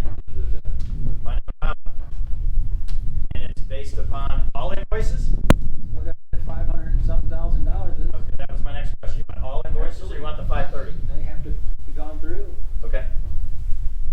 Okay. Good. Okay. Can I ask Sure. one question with that? Is there a chain of custody required for this? All those things you don't lose it. The copy. As a matter of fact, there's a chain of custody within the engagement agreement, but yeah, that we don't well, since it's our intellectual property, it's their billing, but it's an invoice to us. I'm just thinking on the other end of this, where you say, okay, you get that? Yeah. What do you mean? I don't understand What you now. extra things show up, extra information that, Oh, yeah. I mean, I don't know. I'm curious. Do we face it? Anybody who's gone through this from a legal standpoint? Okay. So we've got a motion. Brian's in. I need a second. Brian said he wants to do it. Call for the vote. Yeah, call for the vote on this. I approve. Okay. I will give it to you guys early as the end of the week, hopefully. Good. As soon as they respond. Is it electronic? I will probably ask for that, and then we'll just have to sit at a printer and let it go nuts. So, when you guys go look at these bills, just a little bit of inside baseball for you. You could be working on a very large project, and you could be 2 hours here, interrupted with a different client matter, or you're going to lunch or whatever, and you end up doing it in increments during the course of the day. That's 2 hours here, 1 hour there. It's all the same day. Generally, the bar and best practices, you're not supposed to block bill. You can't just sit there and total up total time you spent for the day and put it all as one entry. You have to account for it as you progress through the course of the day. Susan. So the idea that you're looking at an invoice for a day and that you've got 2 or 3 entries, that's not some kind of conspiracy smoking gun. That's typically the appropriate way to do it. So as you go down that road, just kind of keep that in mind. So. Good enough. Thank you. Yeah, since you said that, I'll agree with that. However, I also said on litigation committees with banks as a senior executive officer, there is a propensity, and I used to find this often, and we didn't pay a lot of times. There's a tendency, the larger the firm, would be in your case, the larger the firm, you have a bunch of associates, you'll start seeing it becomes a training session for associates. Same draft, redraft, Good point. draft, redraft, draft, redraft. And might go along with that, but then you shouldn't also, but I've always had an issue when I also have a partner's charge for that, and partner associate, and the same regurgitation when they're making corrections. Okay. And I spent 20 years with that. Great. Okay. Good. We got invoices done. Down to Yep, C, yep. discussion and replacement of corporate registered agent. We table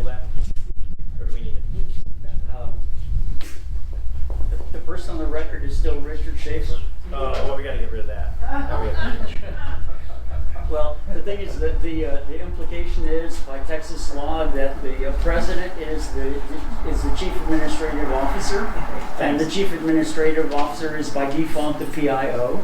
And in our bylaws, it is that, or it's by and that's typically falls with the registered agent, and our bylaws talks to the registered agent.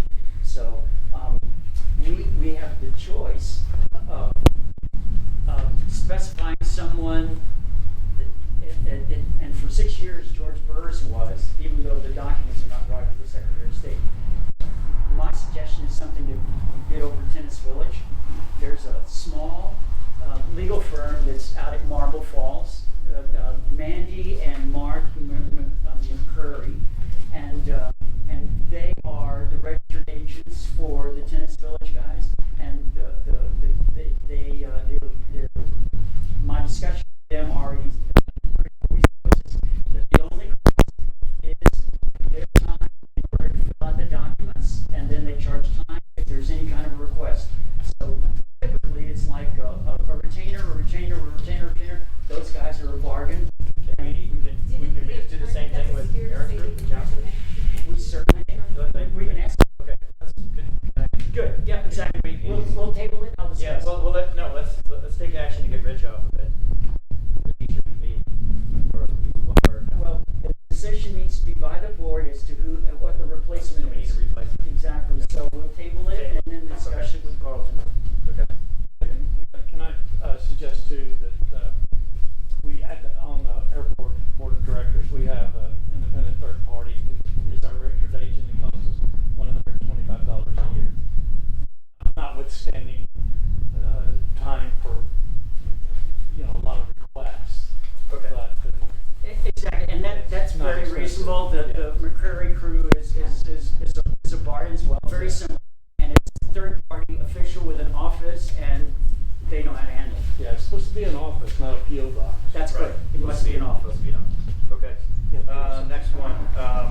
Discussion and decide concerning legal suggestions from an interim PIA plan, action plan. Can I table that until Griffith Davison comes back with their plan? Agreed. Okay. Yep. Good. Yep. Table the next meeting. And Steve, any discussions on these tables that make sense, right? So that's unanimous. Good. Okay. Item E, discussion and decision on appointment of Assistant Secretary, Treasurer, Agent, as defined by the bylaws. Yeah. The original resolution that put 3 people on the board was, and the agenda was not clear from the standpoint of the assistant secretary. Our bylaws talks about having assistant secretary, treasurer, and I will volunteer or ask to be in that role as an. I was going to nominate you. Wait, and the language is very specific. It's assistant secretary, treasurer, agent. Right. Okay. There is no requirement in the bylaws that individual be a director. That individual can be a volunteer member as well, but it needs to have a resolution and authorization by the president and an attest in order for whoever that individual is to be put on the First United to be able to write checks and things like that.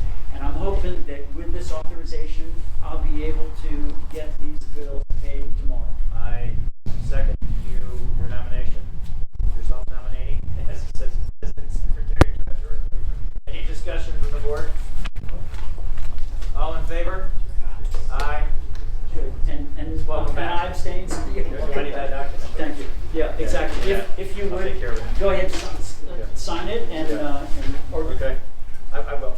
Okay. I'll Well, give it to you. and it needs an attest. Yeah, I will. Good. Okay. F, action to update the signature resolution for First United Bank. I guess you'll take care of that, Mr. Assistant Secretary Treasurer. Yeah. Okay. Yeah. Well, we did both of them at the same time. Right. That document is Got it.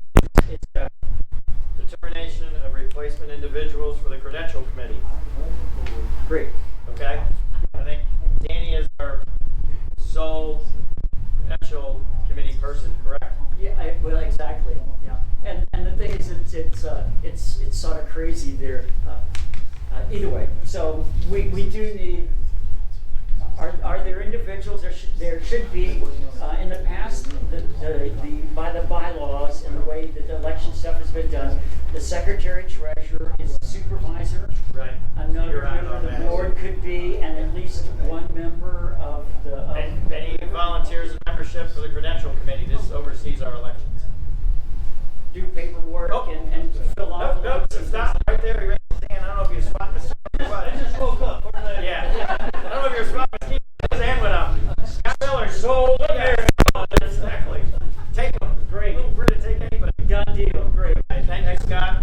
So on the credentials committee is Danny Flunker, Scott Miller, and Renee French, assistant secretary treasurer of the Maryland Legislature. Okay, that's a mouthful. Okay, contract evaluation votes. RMB bookkeeping. This is our bookkeeping. Wait. Sorry. There was a motion to do that?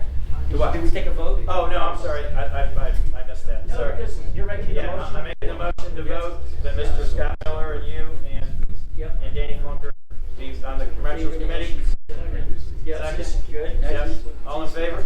Aye. Aye. Yeah. Great. Voted. Great. Contract valuation notes, validation notes for the bookkeeper. We talked about this at the last meeting. Carry over. I do believe that's item H. Oh, yes. Yes. So it's just a procedural. That's correct. To authorize. I make a motion that we accept MBB as our new accounting firm and bookkeeper for our audit and everything. Do I hear a second? Yep. Second. Any discussion? No, they've been good. They've been doing a great job. Good. All in favor? Good. All in favor? Aye. Good. Good. Okay. The vote procedures for meeting. Could we table that till the end? You might? Yeah. Okay. Yeah. We're cruising through. Set date and time and location of the next board meeting. I thought we did that. I thought we have it all planned out. But the 18th of May is, but we need one in every month. Yeah, every month. It was the second Tuesday, right? No, it's the third Tuesday of every month. No. One of those dates was gonna be at A Saturday. December, right? Right. That was a Saturday. Every quarter was a Saturday. The 18th is a Saturday, and so that we could have working sessions leading into that. We're So gonna have two here and then one at the Spicewood Center. Every The next quarter? one's Spicewood Center, right? Yeah, every quarter. It's the Saturday. the 18th is a Saturday. Yes. So the April 18th. is not on a Saturday. Okay. No, May the 18th is a Saturday. The April one is one like this. And typically we were looking at the Tuesday of April. Well, this one is the third Tuesday. We want to stay. Oh yeah, wanna do that? Here we go. Might have been the 16th, April 19th. 19th. There we go. Good. Love it. I think the third Tuesday, isn't it?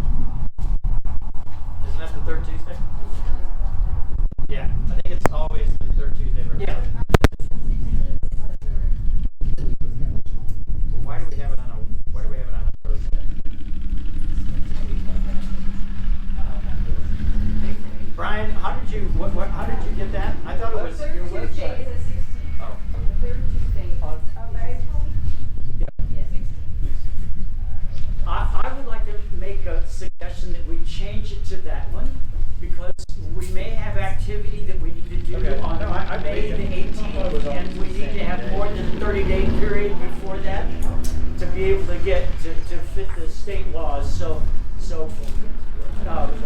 yeah. Third Tuesday of every month. But that's on a Thursday. Table I.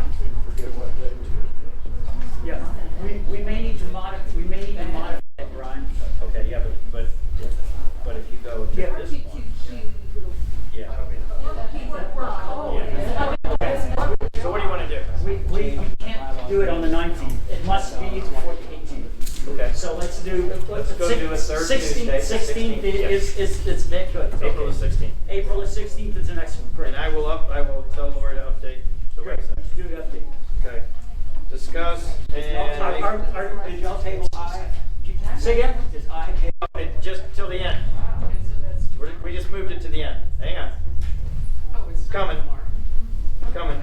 We're on J. We got that. K. Discuss and make decisions concerning the PUC and IRS items to include compliance actions and expenses. We did hear from our attorneys about they plan to have a plan in place, be ready for the next board meeting about how they're going to address all those. From our fire hose folks, throwing that IRS audit at them. Well, our earlier discussion talked about the IRS and activities and such. So the idea from us should be for the open discussion is that motion should be made if we're going to engage or get on Carlton's crew potentially to be the front men to be able to do that kind of stuff. I'll make a motion that could be handled that. I certainly do not want No, it has to be handled by them. Yeah, because they're going to have to carry the hammer to get the IRS stuff done. Yeah. So I second your motion to let Carlson come back with us with their game plan, and we'll discuss it at the April 16th meeting.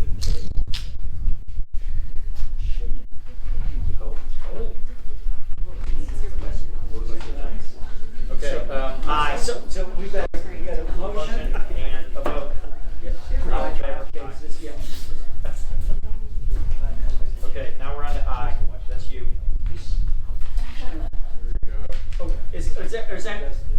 Oh, you just, thank you so much. No. Yeah, we're done. We have to go back to I. Yeah. Finalize a vote on audit, ballot, and procedures document to plan for the members' May 18th special meeting. Yeah, and I've asked for forgiveness. This is what I was talking about earlier, the changes have to be filled out on that ballot. I have to ask for forgiveness because I haven't been working with you. This is so quiet. It's just 11:30 to 2 in the morning for me to do that.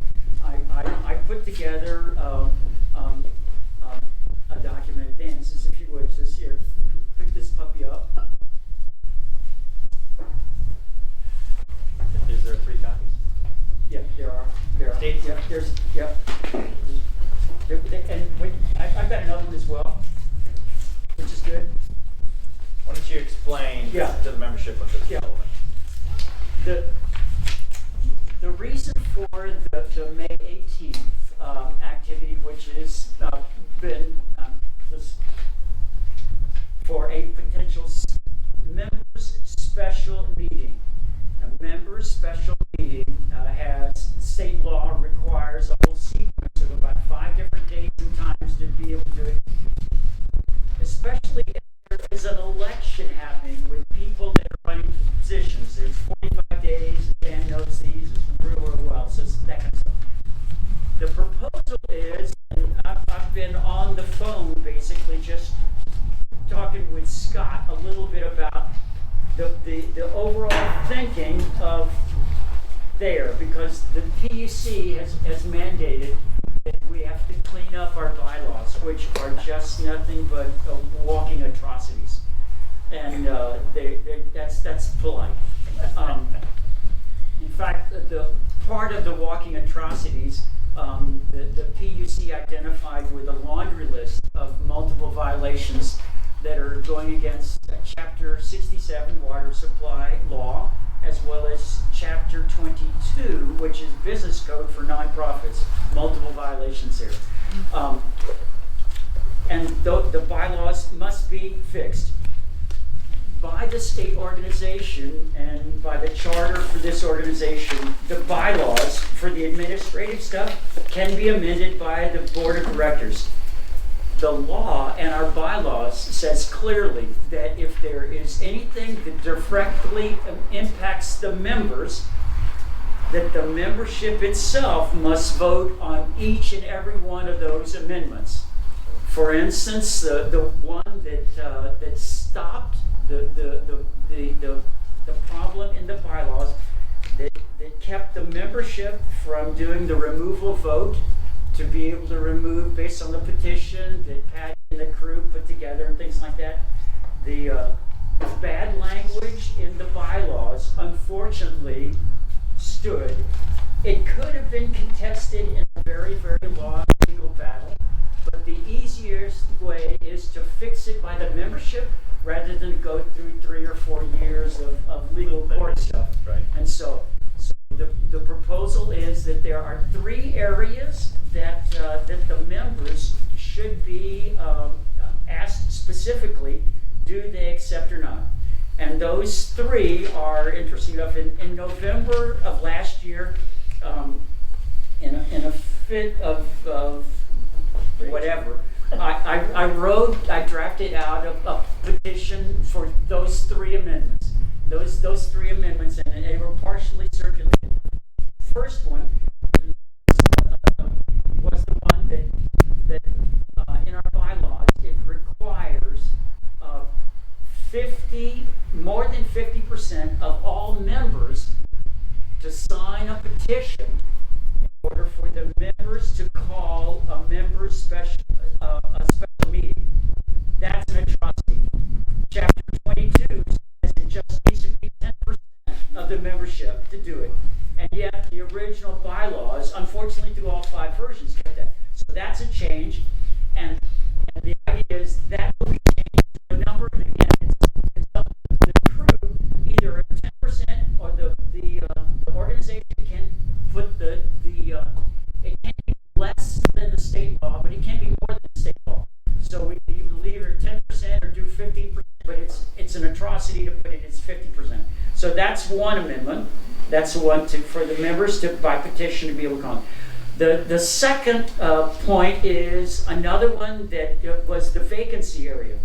The vacancy in the language that was put into the bylaws in the 2019 changes by Lloyd Gosling said, and they I believe it's typo errors, but it was still an atrocity, that it required that a majority of the members had to vote in the affirmative to remove a director from the board. That's the current language. The language that should have been there and was there for all the other 4 versions of the bylaws said that it is an affirmative vote of the majority of the members present. Voting. Now, the present definition is in 2 more lines. It says people who voted before the election are considered present, even though they're not there, and people who are voting at the meeting are considered to be present. And that's the reason for the elections we ask Frank Riley. He says, tell us what the quorum is, and the quorum is the count of people who voted before, the count of people, and then any measure voted on by the members passes if it's a majority of the quorum. Okay? So the language said that it needed to be more than 50% of the membership. So that's the reason why both of the removal passes weren't good. So that's the second amendment. And the third amendment is one that in 2019, again, Lloyd Gosling, or 21, Lloyd Gosling changed the language of when the members' annual meeting should occur. State law says that the meeting must happen in a period from after January the 1st until May the 1st. And that's what they put in. The thing is that the USDA and any consistent organization would say that the timing for the members' annual meeting typically is a reoccurring date on a calendar. And so the proposal is going to be that we do that on the last Saturday of the month of February. Just by chance, the election, the meeting that we had on February the 24th was the last Saturday in the month of February. And the language in Chapter 67 says that the terms for directors elected by the membership, and that's the reason why the members must vote on this. The 67 says it's can be approximately 2 years, and that's what it needs precisely 2-year terms. Might be off by a day or two. Exactly. So Fine. that's the reason why the repetitive is. So those are the three, and Dan's point is exactly right. In order for the members to vote on those 3 amendments, the packet that must go in the mail no later than 30 days before the members' special or annual meeting must include clarification as to specifically what is being voted on, whether it's an individual for a position or whether it's amendments. And so that's very clear. Fortunately, we don't have to define that language now, but we have to in fact approve something that at this one, which is the procedure and the guy who's going to be the auditor and our proposed ballot. I don't think, I mean, the proposed ballot is approved, we gotta approve it. Yeah, Like I well, said. and you're there's correct. litigation right now over what they did in 2018 and because they sent them out. Yeah. Yeah. They don't do what everybody did. But let me explain this. The printout that I did just 45 minutes ago off of in Bill's printer, this ballot is not the right one. Let me show you the corrected one. We found it right before we came. This is the correct one, Dan. And Sorry for the packet not being correct. it's the form, not. It's the language. Yeah, the language can be tuned. It's the form that must be right. Yeah. And basically what it's going to be is this. You can see at the bottom. So you're changing 3 things? That's right. Yes. The ones he just said. The amendment 1, And number 2, they're gonna and be on the number ballot. 3. Say It'll be again. on the ballot. And it's gonna be explained on the ballot. Yes. Exactly. Okay. Exactly. And that's the clear language, because the discussion with several people, and in fact you mentioned it earlier, Dan, in discussion. The worst thing that, and Scott said this is the same opinion, if we presented the whole packet of the bylaws to either go or no go, yeah. Won't happen. Okay. So Renee. And Renee. Steve reads it as well, and you've only been on the Yeah. board now for what? An hour. An hour and a half? Okay. So summarize. Yeah. Real quick, may I suggest Yes. getting a copy of the bylaws from Double Horn and checking them out, because I looked at them, I mean, in my opinion, they're perfect. There's a good? Yeah. Excellent. Okay. Okay. It's good to know. Thank you. Exactly. So what do you want to? What do you want on this? You want us to? The proposal is that this document, Yep. as written, and it's Yep. basically it's the mechanics. The procedure needs to be voted on and approved by the board. That's number 1. Specifically, the ballot or the form of the ballot needs to be voted on and approved by the board, and That was the one that we were working on right before we came. That's right, and that's the going one to in be Danny's hand. That's going to be the Anybody wanna see individual that? votes on each one of the 3. Would anybody like to see this? Yeah. Thank you. Good. And the third part that needs to be voted on is there's a requirement by state law that an amendment, an independent voter or ballot administrator or auditor, all Yeah. those terms. That's Frank. That Frank is good. Needs to be approved by the board. Yes. In order to make sure that we don't have the tomfoolery of Yeah. George Burris playing with ballots, We get it. which is We get it. exactly. Is there a timeline on that for the approval? The timeline is appendix 1 in this. Is that 30 days before the vote? Yeah. Yeah, it has to be. Yeah. It has. Yeah, exactly. So that's why we want to kind of do it on the 16th. We have to do it now. We're gonna. So I make a motion Yeah. that we accept all 3. Okay. The procedure, Yep. the independent auditor, and the ballot. Yep. That's defined in the document you just gave to Mr. Danny Flunker. Good. I make a motion that we accept those. Do I have the only copy? I'll second. Yep. Yeah, we only brought 1. Yeah, we found it I like printed 3 or 4. Scott, we found it. Oh. But keep that. Yeah, you Yeah, can keep that. So what does the credentials committee need to do for next meeting? What we'll do is we'll send you these procedures, look over them, double check them, and we'll just finalize it at the next meeting. But there shouldn't be any Yeah. mistakes. I mean, this is our standard election procedures that we've been using. Yeah. Standard independent auditor, it's Frank Riley, been running the last 4 elections. The only thing that really changes every single time is the ballot of what we're voting on. Right. And that's what is in Danny's hand. Danny, any other issues, comments, concerns? Just so it has on there what is being changed, so people. Got it. Oh, absolutely, Yeah, and it will. absolutely. And So I had a motion on the table. you do. You okay? Second? All in favor? Aye. Aye. Do you see this? So Okay. for all three. basis, all 3 of those. Yes. So Procedure, procedure, Frank, and ballot. As long as you're gonna take Danny's consideration into that explanation. Yeah. Danny, is that correct? I've got that ready. We'll pull double horns and make sure that we get a chance to read it. No, we're talking about your ballot concerns is explanation. Yeah, just so On the ballot. it has what's being changed and what it's being changed Yeah, that's to. all he wants is a description on the ballot. I just wanna make sure that's in the minutes. Absolutely, Got it. absolutely. Okay. All right. That one's valid. Yeah, that one's closed out. Okay. On to number 6, new business. I don't have any. Do you have any? Say no. I don't have any. You shouldn't either, for God's sake. You're just insistent.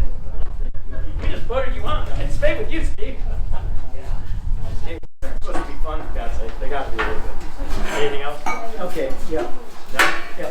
I'm good. There's not going to be an executive session. There's no executive session in consideration. I guess these people are getting ready to go. Yeah. And I call for an adjournment. No. Call for a motion. I call for a motion to adjourn. I second it. Okay. Okay, members stood up. Meeting adjourned. Thank you very much, people. Good meeting. Thank you guys so much. Thanks for the blankets. Thanks for the feedback. Look at these guys. These guys can tear a room down and no problem.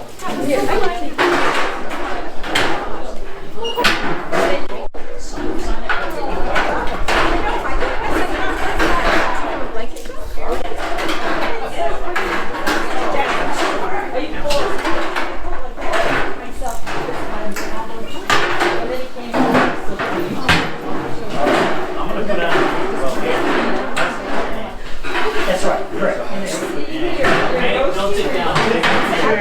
Okay, and I got it. Vice President.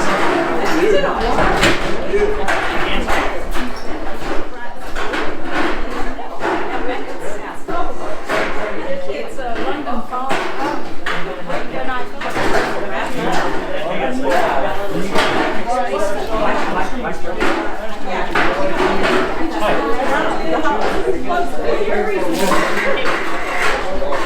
Well, the last meeting, you know, the wind was wicked.